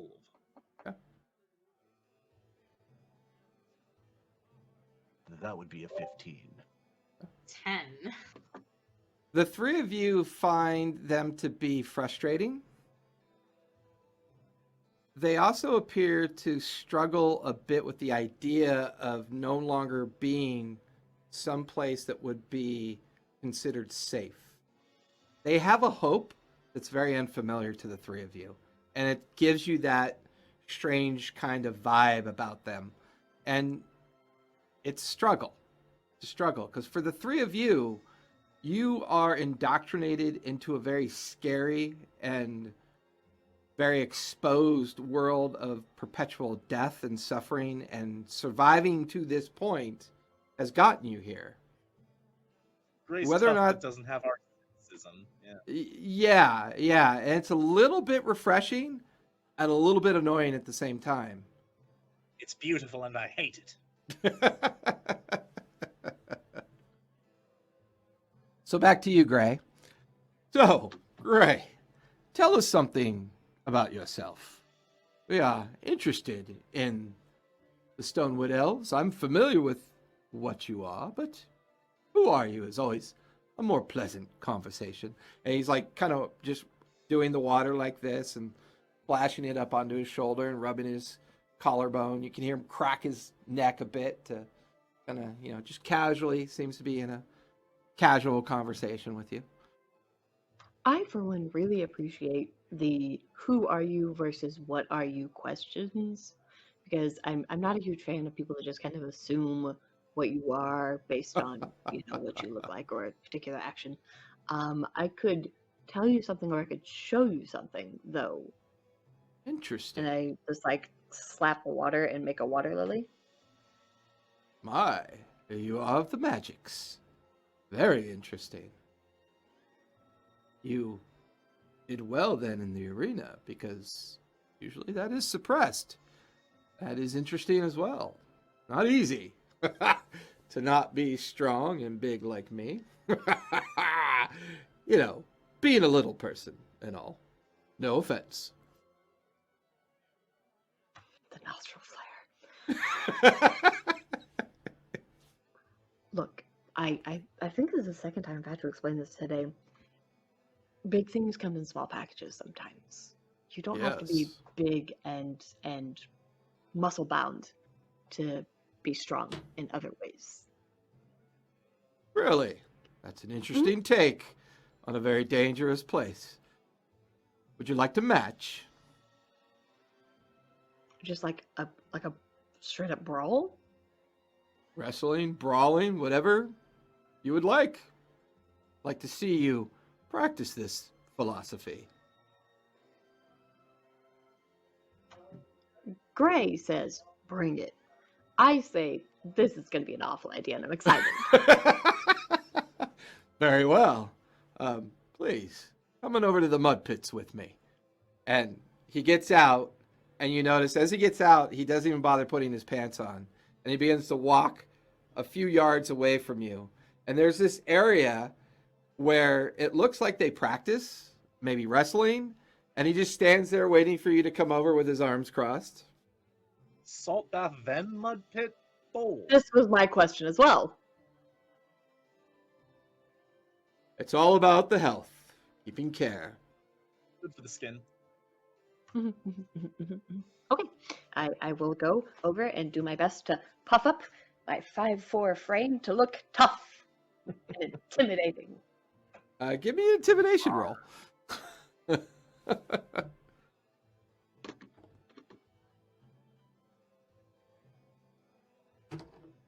That would be a 5. 5. As you puff up, he stands there and goes, his arm just comes out of nowhere. This huge, beefy fist coming straight for your face at this point. 27 on his roll. Oh yeah. And you, So the series of motions that happens is and as the fist comes in contact with your cheek, right? You just feel your jaw just weight underneath this blow as this huge bulging muscles. Give me a strength save, please. For her jawline. Your jaw has a DC of 17. What is gone? You must assemble your jaw before venturing. 12. You take 8 points of bludgeoning damage, and you are knocked back 10 feet prone into the mud pit. You feel the mud splash up behind you, get into your hair, on your attire, and you're on your back looking up at this huge Goliath just standing there as he's pulled his arm back in, crosses his arms, and he goes, "Yes, please. Some more of your philosophy. I'm learning much." okay. I use half my movement to stand up, brush my hands together, and cast Rave Enfeeblement at him. So we'll see if I hit. Okay. Well, kick him in the ding ding. natural 20. Nice. So that is no damage, but it's a 26 to hit, which I hope hits a naked man. It definitely hits him, strikes him right in the chest. He Cool. feels the pulse of the energy. So every attack that he does that uses strength is now halved. Nice. He watches as the ray causes his physical mass to atrophy slightly. The muscles shrinking a bit. His height shrinking a bit. And then he, well done. Well done. And he steps up to you and you watch as a knee is coming in your direction.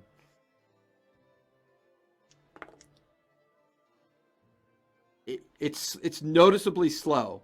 It's noticeably weaker than it was before as you kind of go out of the way and the knee passes right by you and his knee comes, his foot smacks into the mud and he looks at you and goes, I love a good education. What are you doing? Yeah, so I know for a fact that I can't outpunch you, but I'm really determined to see this out, so I'm just gonna hop back. You just like move out of his way? I'm seeing if he makes an attack of opportunity before I finish my turn. He seems to allow you to move away. Dope. And then I will toll the dead. That's what save is that? Wisdom. That's right. That's going to be a 9.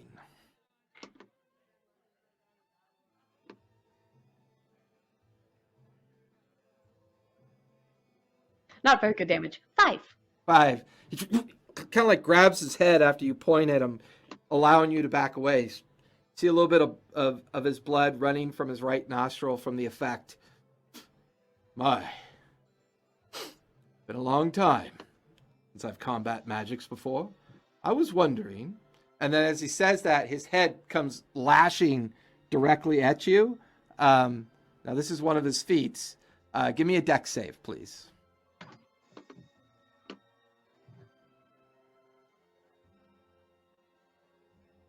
18. 18. As his head meets with yours, but he's coming down on you, you manage to get slightly out of the way, but his stone-like head crashing into you. You're still like seeing stars as you take 12 points of bludgeoning damage halved because you saved. So only 6 points. And it kind of knocks you back a little bit, and there's like stars in front of your eyes. He's all, this is good. You know, I gotta admit, I never thought learning could be this much fun. But please, more of your philosophy, if you will. Okay. So is Yeah, sure. Raven enfeeblement concentration? No. Okay, thank you. Yeah, okay. I looked up the spell. I will teach you the way of the fist, and I will try to punch him. Yeah, big and small packages. A 18 to hit. 18 will definitely hit. He is going to Cool. use his reaction to attempt to grab your wrist. Right. So go ahead and By make. the way, just so you know, it is concentration. Jay, I was messing with you. Okay, I thought it was. Yeah, don't be mad at me. I'm just sticking around. So go ahead and make. Sorry. Go ahead and make your con save. Beat a 10 for me. 19 on the die. Yeah, you're good. Maintaining your concentration on the enfeeblement effect. Go ahead and make a dex save to avoid his reaction. Yes, it is concentration. Thank you. Dex save? Yeah. Not nearly as good. It's a solid 9. Yeah, he suddenly grabs your wrist as you begin to make contact with his chest-like area. And as he's holding it, he smiles at you, and you watch as a knee out of nowhere is coming up in to your rib cage. I thought he was going to snap my elbow, and I was like, that's rude. That is going to be a 24.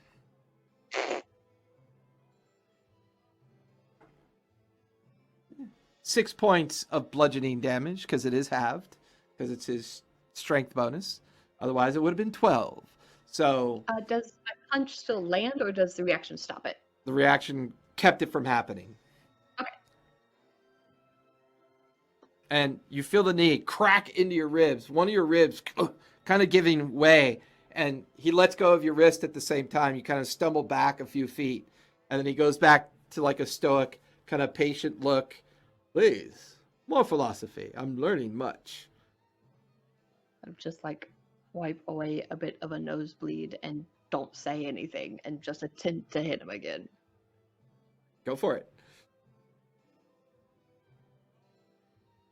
I like him. And another 18. 18.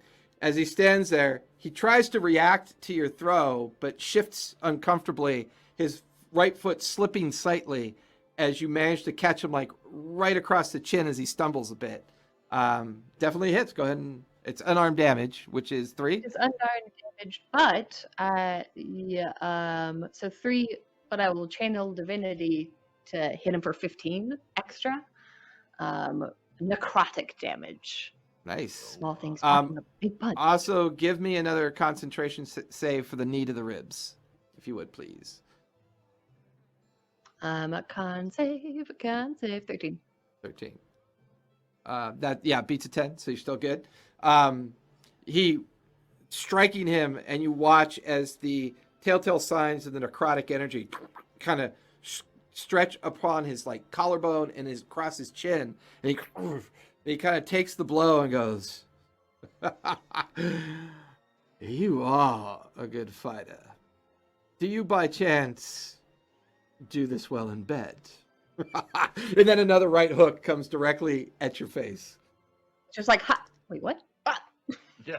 That would be a 5. Watching that huge. I would like to see him. I would like to give you give you advantage because I am so caught off guard. That second one was a 3. So with that, I mean, just completely not judging very well. You watch as this huge fist just goes harmlessly right by your face, giving you an open to possibly strike back at him.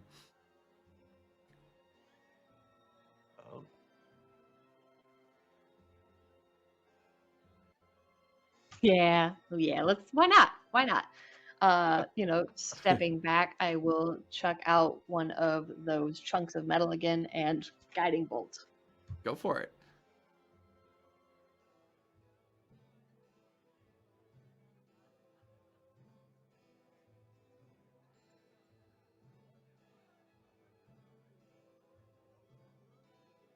Okay. Not very good, but I'm hoping his AC's low. 15. 15 will just barely hit. That's his unarmored AC.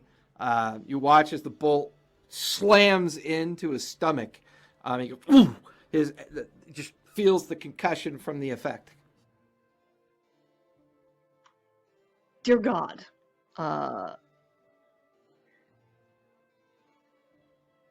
22 points of radiant damage. Nice. Don't kill it. Let me roll something for him. You do enough force from the blow that he falls down naked into the mud, and the mud splashes up around him. And he's got one arm down, and he props himself up, and he's like, my gods, that was incredible. I couldn't think of a better first date. And as he begins to stand up in the mud, he kind of winks at you. He takes in a deep breath, and you watch as all the injuries begin to fade and some of the wounds begin to close. I have learned a great deal.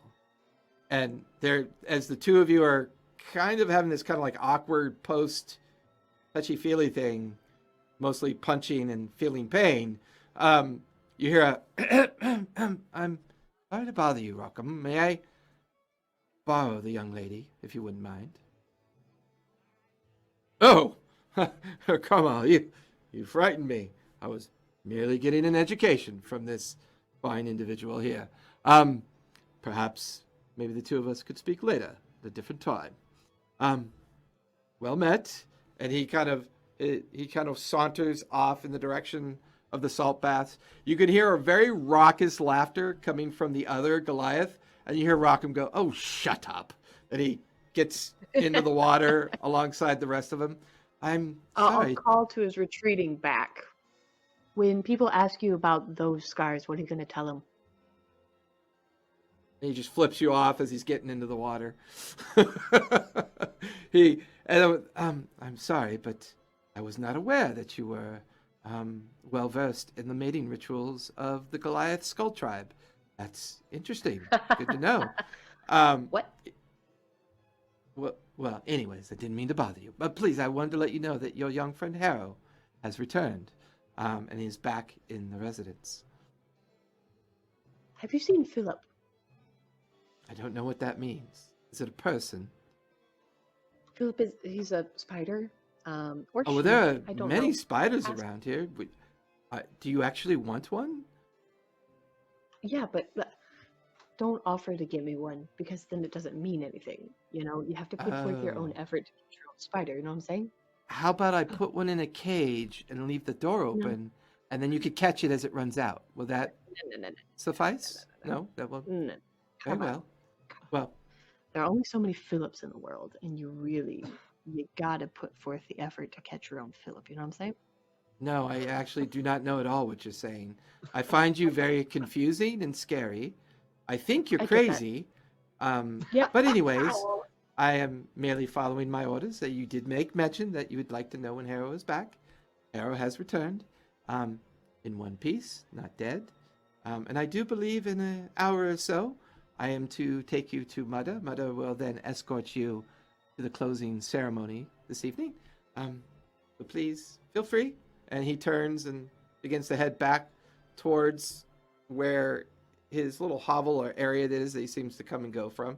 A small spider goes running in front of him and he kicks it and it kind of tumbles away. No. Don't. Do I have to roll like a d20 or something to determine if that was Philip? I would say it was definitely smaller than the one you saw before. Almost. Actually, give me a nature check.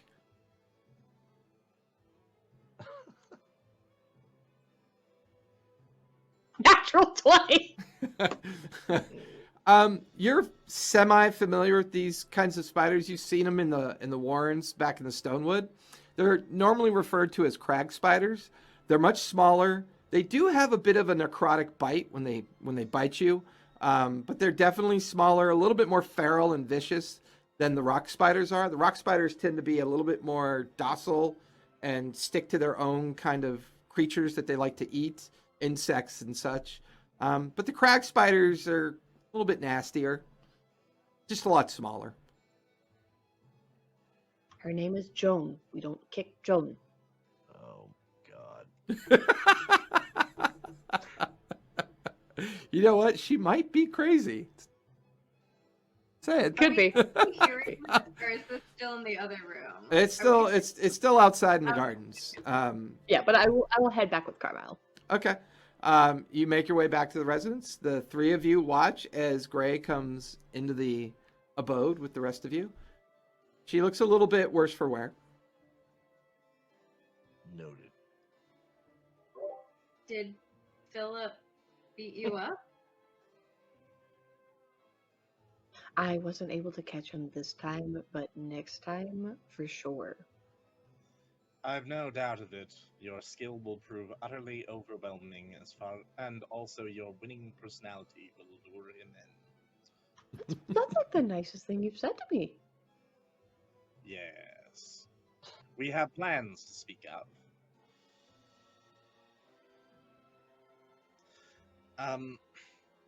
Amongst other things, I believe we will at some point be called upon socially by the family. I've already met the matron, more or less. I didn't say a word, and I would suggest upon meeting her, unless called upon to do so, that you do the same. She's... I get the sense not one to suffer fools gladly, and before you go about saying that you're not a fool, I think she might lump me in that category as well. Indeed. And I did get a moment to study the area that we are attempting to excavate.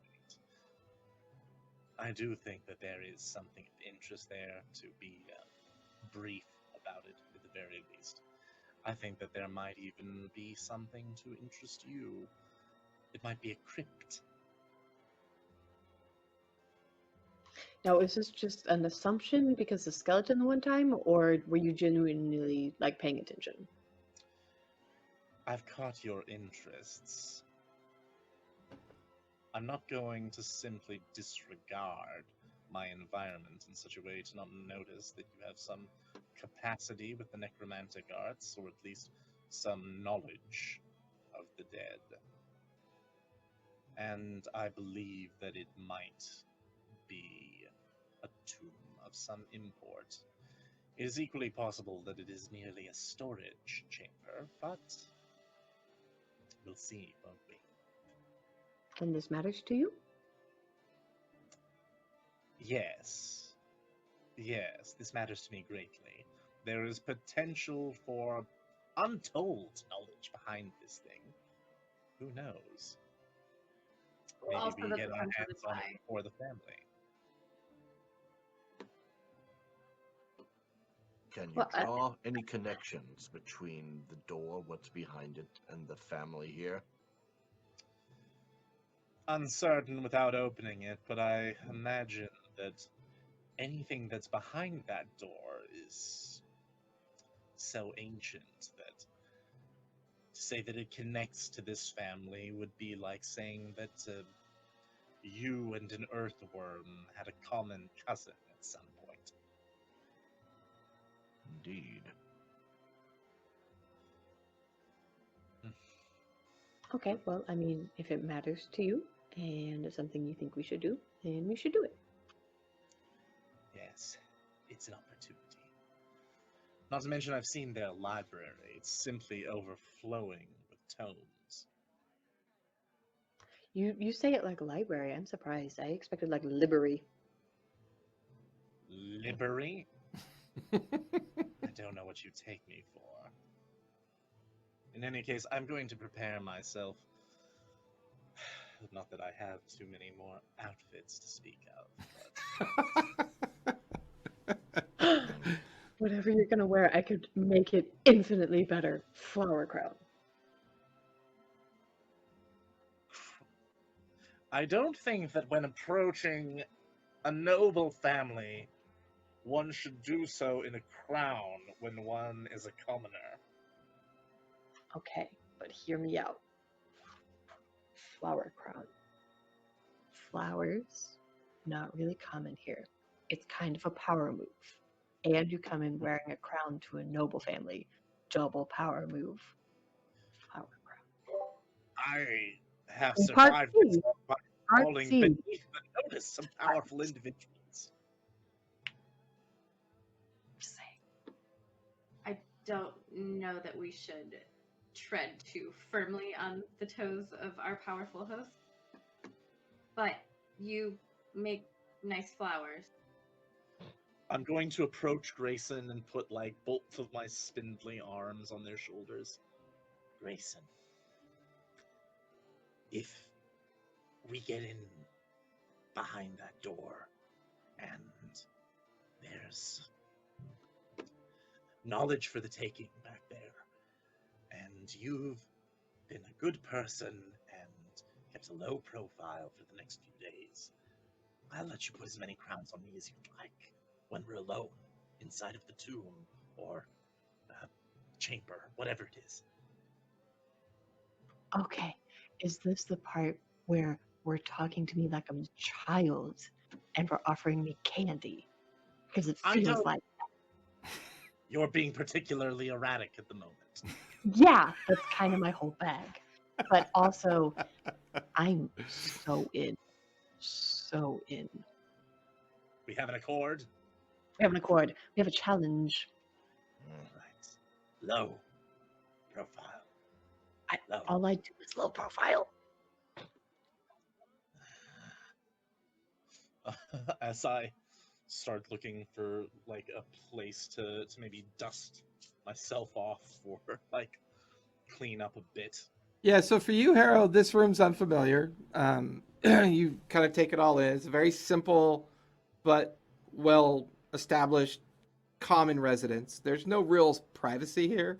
Whether that's on purpose or not, you're not really sure. There's 6 beds, iron boxes at the foot. There seems to be some kind of water receptacle off to the side. Clothing of some sort Does seems it to be have hanging. water in it? Yeah, has water in it. My God. I take a gentle drizzle, sparing most of it and cherish it. It's not quite as pure as the transmutation of coin water, but it's refreshing. It seems to not have a foul taste like most water tends to be quite foul and rancid. And I would not dare, for the record, to wash myself in water. Fair enough. So the 4 of you spend the next hour doing whatever you want to do to prepare for the eventual arrival of Carmyle. Anything you want to do before he takes you up to Mutter and then the dinner party? Oh, point out, by the way, because you just kind of look like you're doing this thing, salt baths, there's like water. There's a bunch of naked dudes in it, in case you need a warning about that, but like, they exist. Does nudity bother you? I decline to answer. Very well. I shall take a few minutes at the salt baths. Okay. Dara, anything you want to do? So do we know what's in the trunks yet at the foot of the bed? Yeah, you pop it open. There is a bone flagon in there for drinking. There are additional folded up robes and towels made from the same skin and furs that are hanging. Oddly enough, you're not really sure what they are until you pull them out, but there are a pair of what looks like slippers in here as well. Just very simple hemp spun things that you kind of put on your feet. You hold it up to your foot. Ridiculous in size comparison. I mean, it might as well be for the foot of a child. Other than that, there doesn't really seem to be anything of interest in the box. It seems to be mostly just for common storage. I was kind of wondering if there was like different set of clothes or anything worn out, but I guess we'll just have to make do with what we're wearing. You do recall that if you wanted something, Carmel could be called upon. So I guess I'll look around to whoever's left to be like, are we dressed appropriately for this event?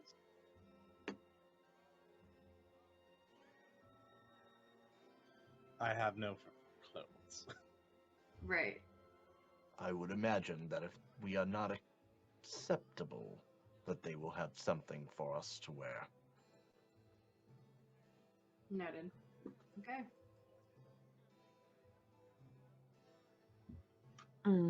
I turn to Somni and Harrow if he's back and just kind of like wipe some of the blood off my armor. Is this I think Not you acceptable. got it. okay? And with that, as you guys wrap up the last few minutes of your activity, Carmel is at the door. Mother is here to escort you. If you would please come with me. I do as instructed, walking out. Edward. So the 4 of you make your way behind Carmel back to the original opening that you came through. Mutter is standing there. The amethyst flashes of light in the gemstone, sutured into where his collarbone is. Follow me. And begins to lumber up the steel girder with the 4 of you closely behind. Within a few minutes, you're brought up back onto the common garden with the massive toadstools and mushrooms and lichen and other moss hanging amongst this very stunning garden. You can see blooms of insects kind of puffing off of the vegetation, glowing with a little bit of distinct light, swirling about. The crystal in the very center of the space, Mutter, leads you now into the main gardens.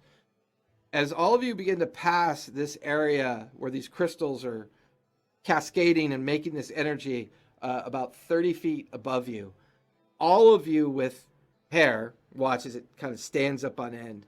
You can feel like a static electrical pulse kind of bounce off of you slightly. The hairs on your arm standing up, and it's and then as you pass by it, it kind of fades. The effect fades behind you.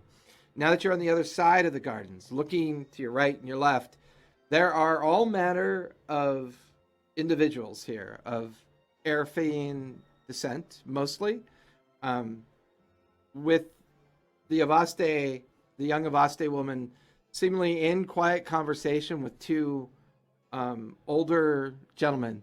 It's very hard not to pick up on the similarities. These must be relatives of her family, possibly. They seem to be in a very heated conversation about something.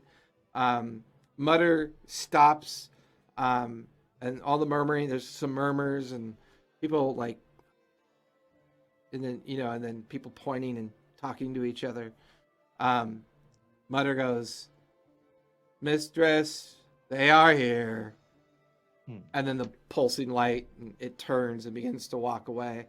"Ah, yes, I see. It's your hair. Please, come and meet my uncle.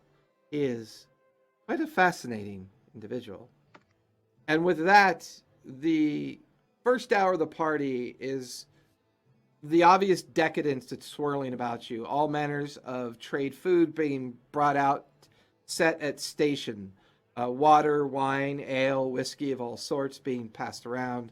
The clattering of bone chalices and other ceramics and non-organic drinking vessels.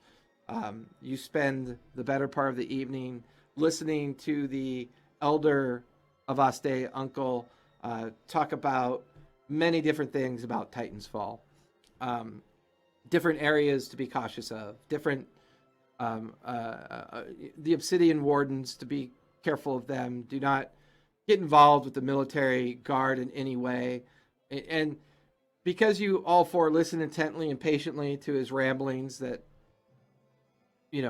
he's going on about, anytime any of you make a history check in regards to, well, not history, any of you that make survival checks in regards to finding certain things within the citizen ward, all four of you will now have advantage on those rolls, because this information that he's sharing with you is giving you a very detailed understanding of what to expect.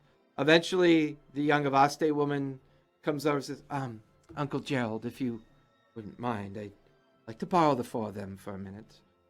We have some things to discuss before the closing celebrations tonight." "Yes, young lady, I understand. They are very good listeners. You could take some hints from them. Very well." And he kind of walks away. She's just like, "Well, anyways, thank you for keeping my uncle occupied. I had another conversation to finish. Please, you'll come over here. I have some drinks waiting for us in our own private corner. I imagine young Harrow here has brought you up to speed." She hands each of you a glass, like an opaque glass cup of some sort. She has one as well. She pours a very thick, dark amber liquor or liquid into each one of them. "Please, if you wouldn't mind, tell me, did you make a decision?" If I may be permitted to speak on behalf of these other fine individuals, I believe that we're in. "Ah, good. Please, then, Some a may. toast. A toast, if you would, to our hopeful to our success." And then all of you toasting and slamming back the liquor. It burns a little bit at first, but it's surprisingly cold and calming as it descends down the back of your throat. It gives all of you the feeling of a long rest. You feel the exhaustion and the difficulties of the day fade instantly away. There's a nice kind of buzzing or ringing in your head as you kind of feel the soft warmth of whatever this liqueur or whatever this is. She goes, ah, well, good. Is there anything in particular that the four of you might need for this little adventure of yours? I do have access to some things I might be able to acquire and share with you. It's difficult to say what precisely might be needed before we've actually opened the door itself or seen what's on the other side. But if it is a crypt, or if it has ruins on the inside of some sort, climbing gear, perhaps, spelunking gear, ropes, pittons, pulleys, things of that nature. Ah, yes, all of this will be provided on site. I will have a crew there for whatever it is you decide to do to try to open that door, or even if that's the choice that you make. The excavation will continue. I only paused it today due to the ceremony and the closing of the season. The crew will be back down there, hard at work, excavating the remainders of the portions we had not quite revealed yet. Will they manage to do so without damaging the door itself? I will see to it that they do not work on that particular area. They have many other parts of the cabin that require their handiwork, and we will leave you to whatever it is the four of you decide to do. But I will make sure that most of the basic equipment needs that you require will be available to you.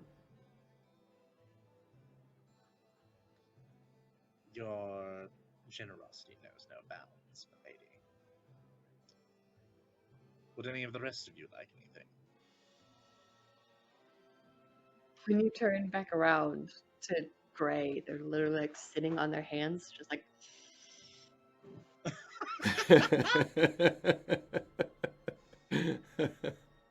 Gray, would you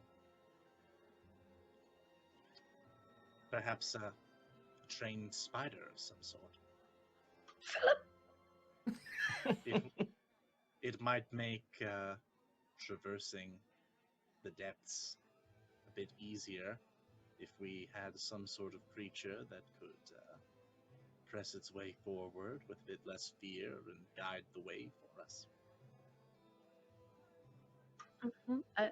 a noble companion to help us on our journey. I'm Such sorry. things. Who is this Philip that we are speaking of? Is this a friend that I am unaware of? Indeed. Oh, My companion has taken a shine to one of the spiders. oh, God! I hope not one of the crag spiders. Those things are nasty. Which No, particular fine, one? well-mannered one. Oh yes, the rocks. I mean, some of the children often take them as pets. It's not too unusual if you can find a nest and raise them to an appropriate training. If you have the ability to train them, I could. We are getting off the subject. We do not need to speak of raising spiders in a time that we need to spend working on this expedition, if you will. I require all of your healing potions and salves in case of an accident of some sort. Ah, stoic one speaks. I suppose I can see if my uncle has any to spare. I will bring what I have in the I'm morning. sure you and your great wealth and great generosity would be able to help us in this endeavor. You feel this heavy hand come down on your shoulder, and you look to see Pharaoh laughing. Young mistress, I will see to it that Sumney and the others are well taken care of from that perspective. They are still new here and are unfamiliar with the cost of what he is asking for. But please, allow me. I believe I saw your mother getting ready to start the ceremony. You might want to go keep an eye on her. Yes, Pharaoh, thank you. Sorry, I was... Sorry. I will leave Pharaoh in your care. And the closing ceremonies will begin shortly. And she seems very distracted and kind of confused at first, and kind of gives her thanks to Pharaoh and begins to walk off. And Pharaoh looks at you, Somni, and goes, ask me next time. You don't ask the head of a household for something that consequential without expecting a rebuke. Their kindness is measured, very measured. But have no doubts, all of this is an orchestration of wealth, power, and to see what value the four of you truly have. But, Omni, I understand your hesitation. She hands you a lizard skin-like small satchel with 3 regular healing potions, the lesser healing potions. I do have a vested interest in you not dying, so you appreciate the bravado, but keep in mind, some of your audience may think differently. I forgot my place, Pharaoh. My apologies. No, it's not that uncommon. The fact that this family has taken an interest in you supports certain things that need to be understood. It is just as dangerous or just as fortuitous, depending on how we look at this. I will do my best to run as much interference as I can. I don't know what's down there. Be cautious. Be patient. Be aware. If this truly is something that has not seen not going to see the light of day, is it? But it is truly something that has not been open for quite some time. Gods only know what's in there.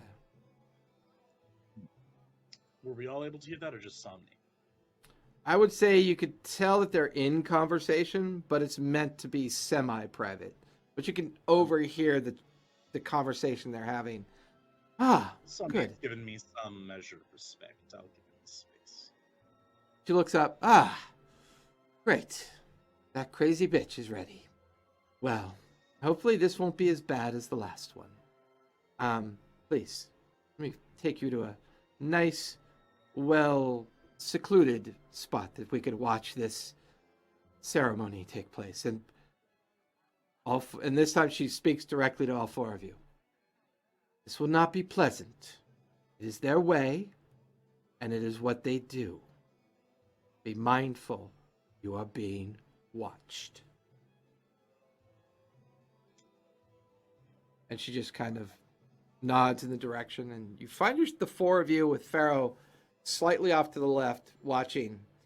The young Avaste walks up to a dais at the very center of this dinner party that's going on. The crowd begins to take notice. There's still some casual chatter, a little bit of laughter. Please, everybody, we are to begin the final ceremony, saying goodbye to the time of light, and unfortunately embrace the time of heat. This time that we all send our family members, friends, acquaintances off to conclude and conduct their businesses and return during the period of dark and hopefully bring power and wealth to this family. So yes, thank you, cousins, uncles, aunts, nieces, nephews, all for attending this closing celebration. As you know, my mother always insists on hosting this particular event. Like last year, this year she will host yet again. Please bring them out. You watch as a very young Arafanian teenager is brought out, wearing very simple attire, simple garb. The stone and the knife, please, for Mother. The stone is wielded out onto a steel cart with wheels into the very center of the dais. The young boy does not appear to be scared at all. He has a very passive and accepting look on his face. The Avaste woman, young cousin, as we do every year, we do but give of our flesh and our bone and our soul to make sure that Tulona is fed and given the power necessary to look over this family. Do you agree? Yes, I agree. I know my place. If my flesh and my blood is to keep this family functional, together, and alive, I gladly give it in the service of my family. Good cousin. And there's murmurs and claps that kind of boil throughout the crowd. Pharaoh leans into the four of you. Remember, you are being watched. You watch as this hooded figure, draped in lizard and reptilian skins of various colors and other shimmering vibrances. You can hear this scraping noise, this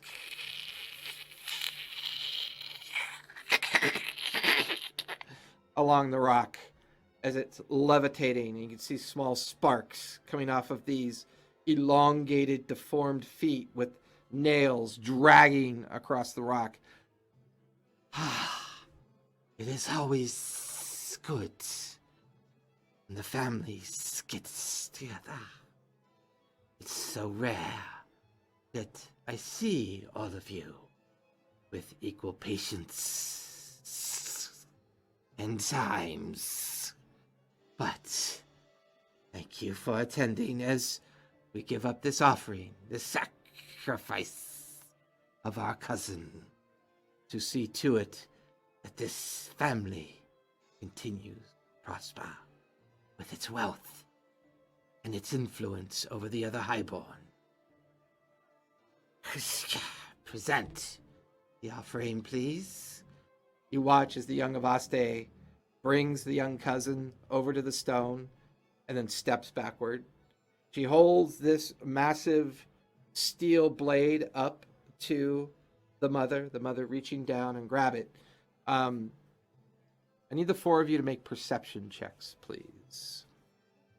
I think that this is under the category of perception checks that you only succeed to hurt yourself. That is an 8 from Hera. That would Okay. be a die roll of 20 for a 22. Nice. Same. A 20 for a 22. A 25. Harrow, you're more mesmerized by the crowd.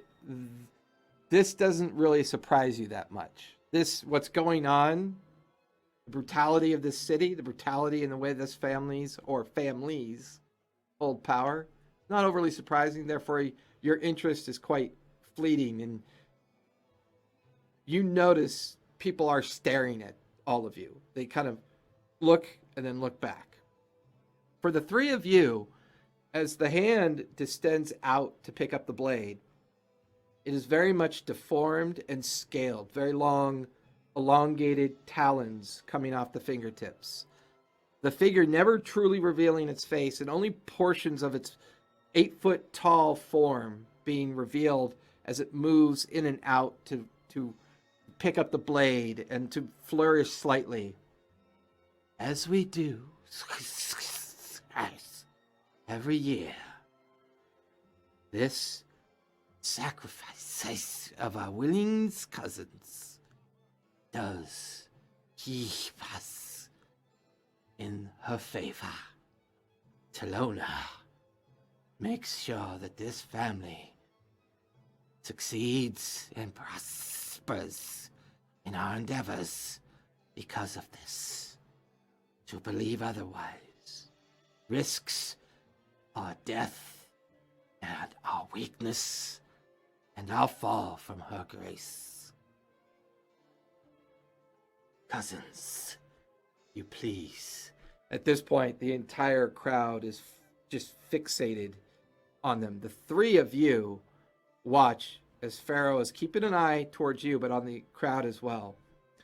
Amongst the crowd, you see a very thin, gaunt, elderly man dressed in very nondescript but finely tailored robes.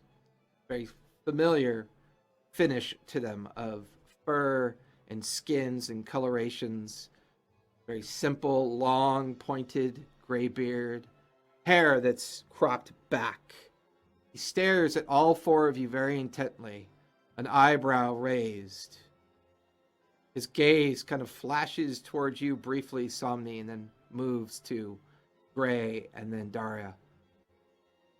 He seems to tilt his head with his eyebrow lifted as in concentration, and then kind of tilts and looks back to the proceedings.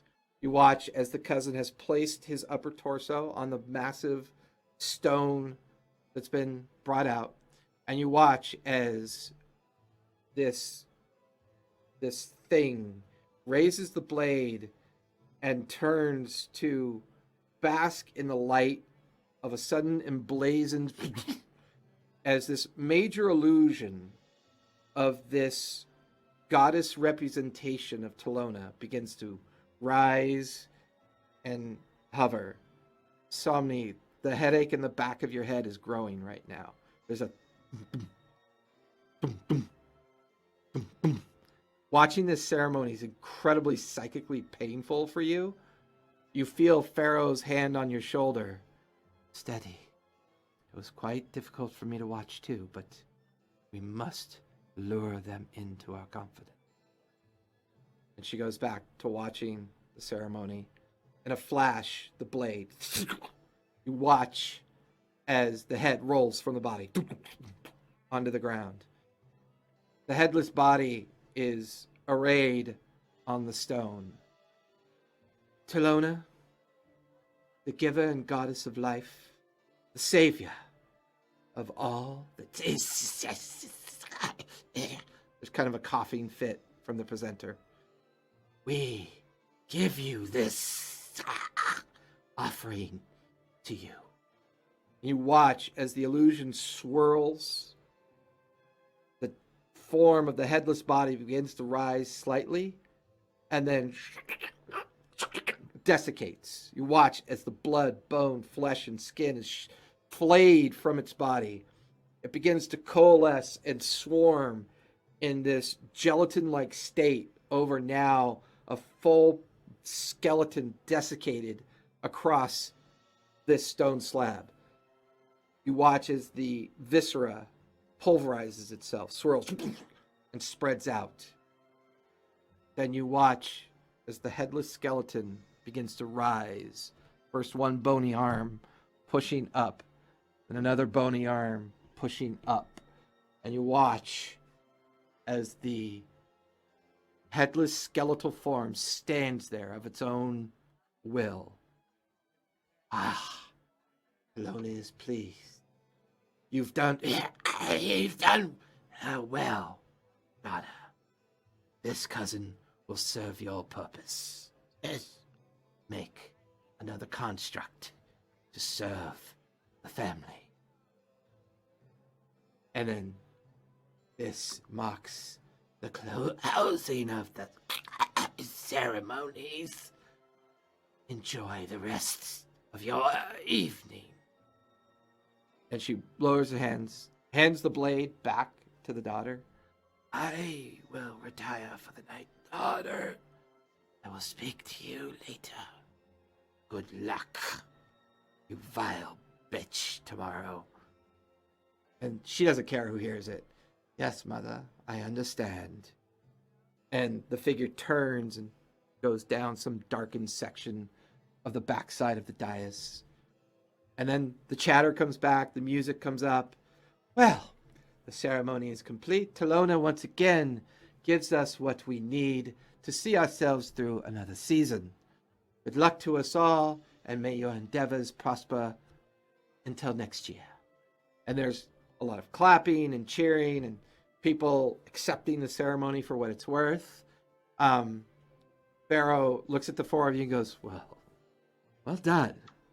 All of you, well done. I know it's difficult to see, but these are their ways, and we must be mindful of that, no matter how brutal or violent. I personally do not either agree or disagree. It is what it is, and I've learned to deal with it. You'll excuse me. I will go make preparations for tomorrow. I will be joining you down in the cavern. I will not be coming with you, but I will be joining you. With that, you watch as Pharaoh begins to recede away from you. The crowd is now kind of meandering, and the four of you are standing there. You've got maybe a few hours, maybe less, of the rest of the evening. What would you like to do? I just kind of shrug. I mean, I've been in a similar position. I just got to keep my flesh. And I look at Somni and look at the headless skeleton and look back at Somni and just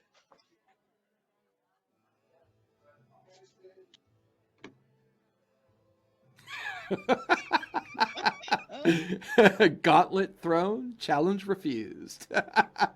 Yeah, the hood. A bit wasteful, I suppose. An abomination. And he says it a little too loud and then settles down. Okay, fair enough. Interesting. Abomination before all. Before all, really? Doesn't seem like it's an abomination before then.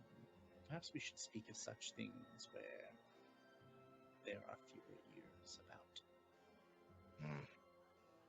Indeed. Grayson, you did well. I'm going to take a moment. Anytime, if we're like walking back, I'm going to be making like various hand signals and stuff. And eventually, I'm going to conjure a creature made out of shadow.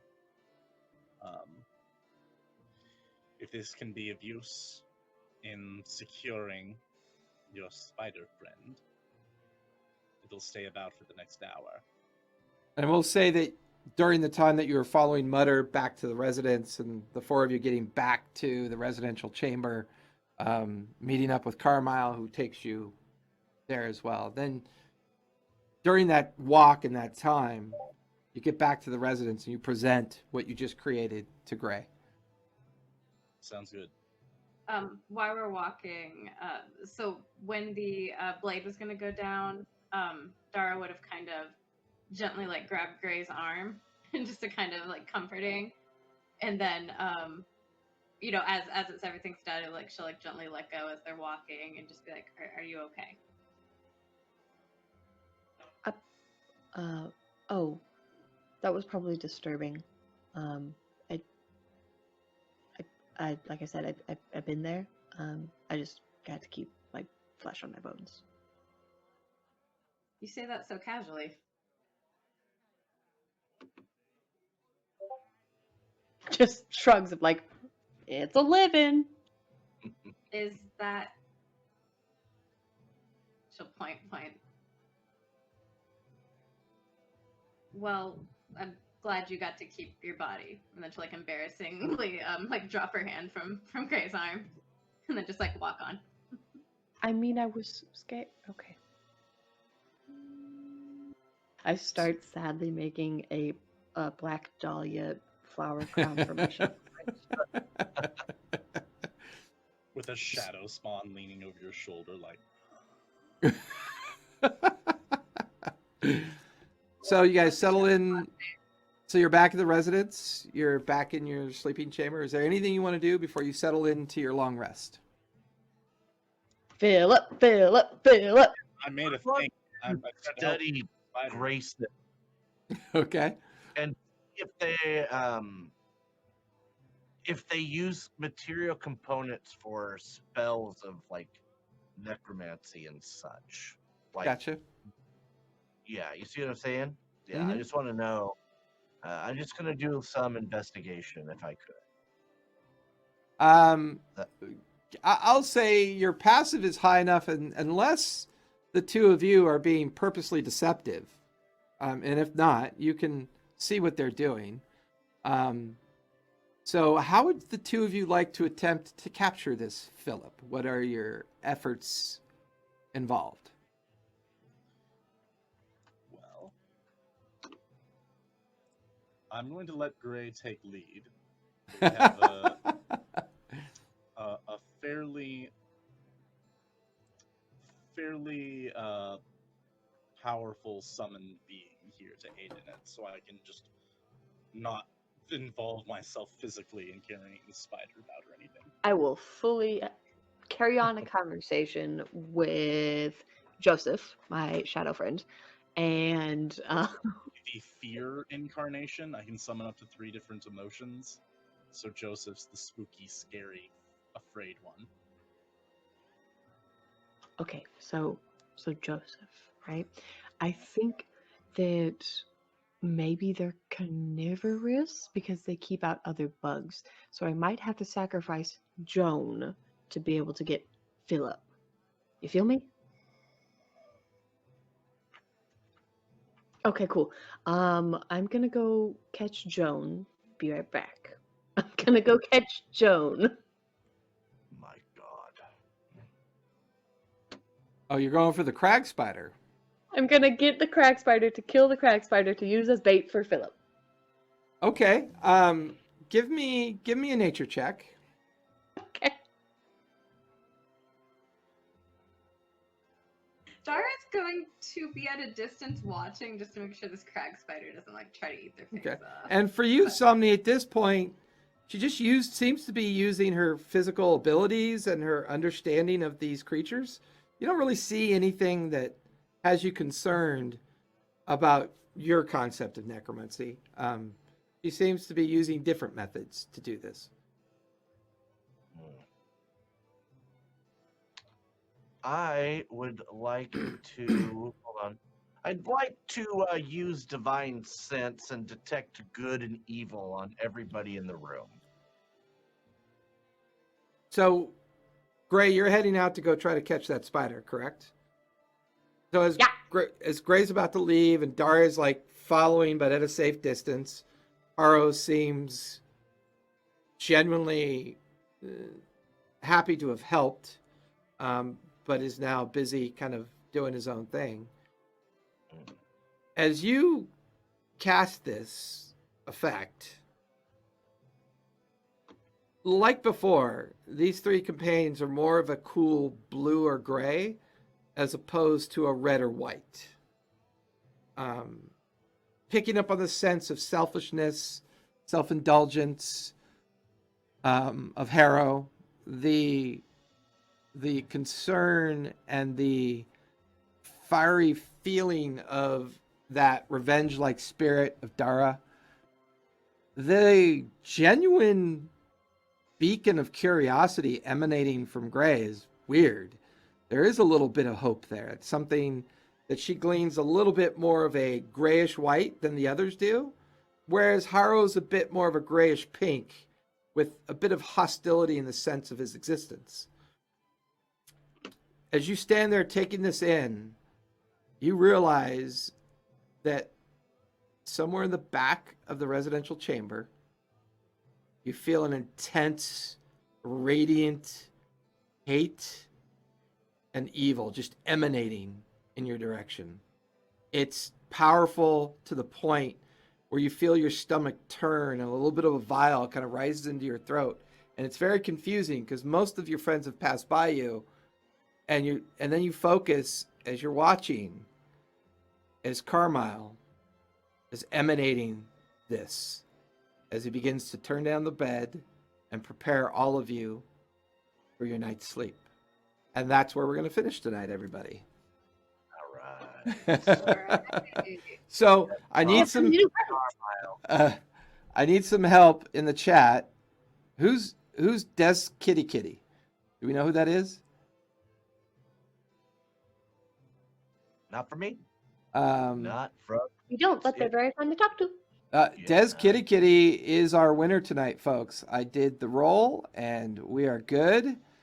So, Des Kitty Kitty, we will be. Tell Des Kitty Kitty what they've won. Well, actually, let me.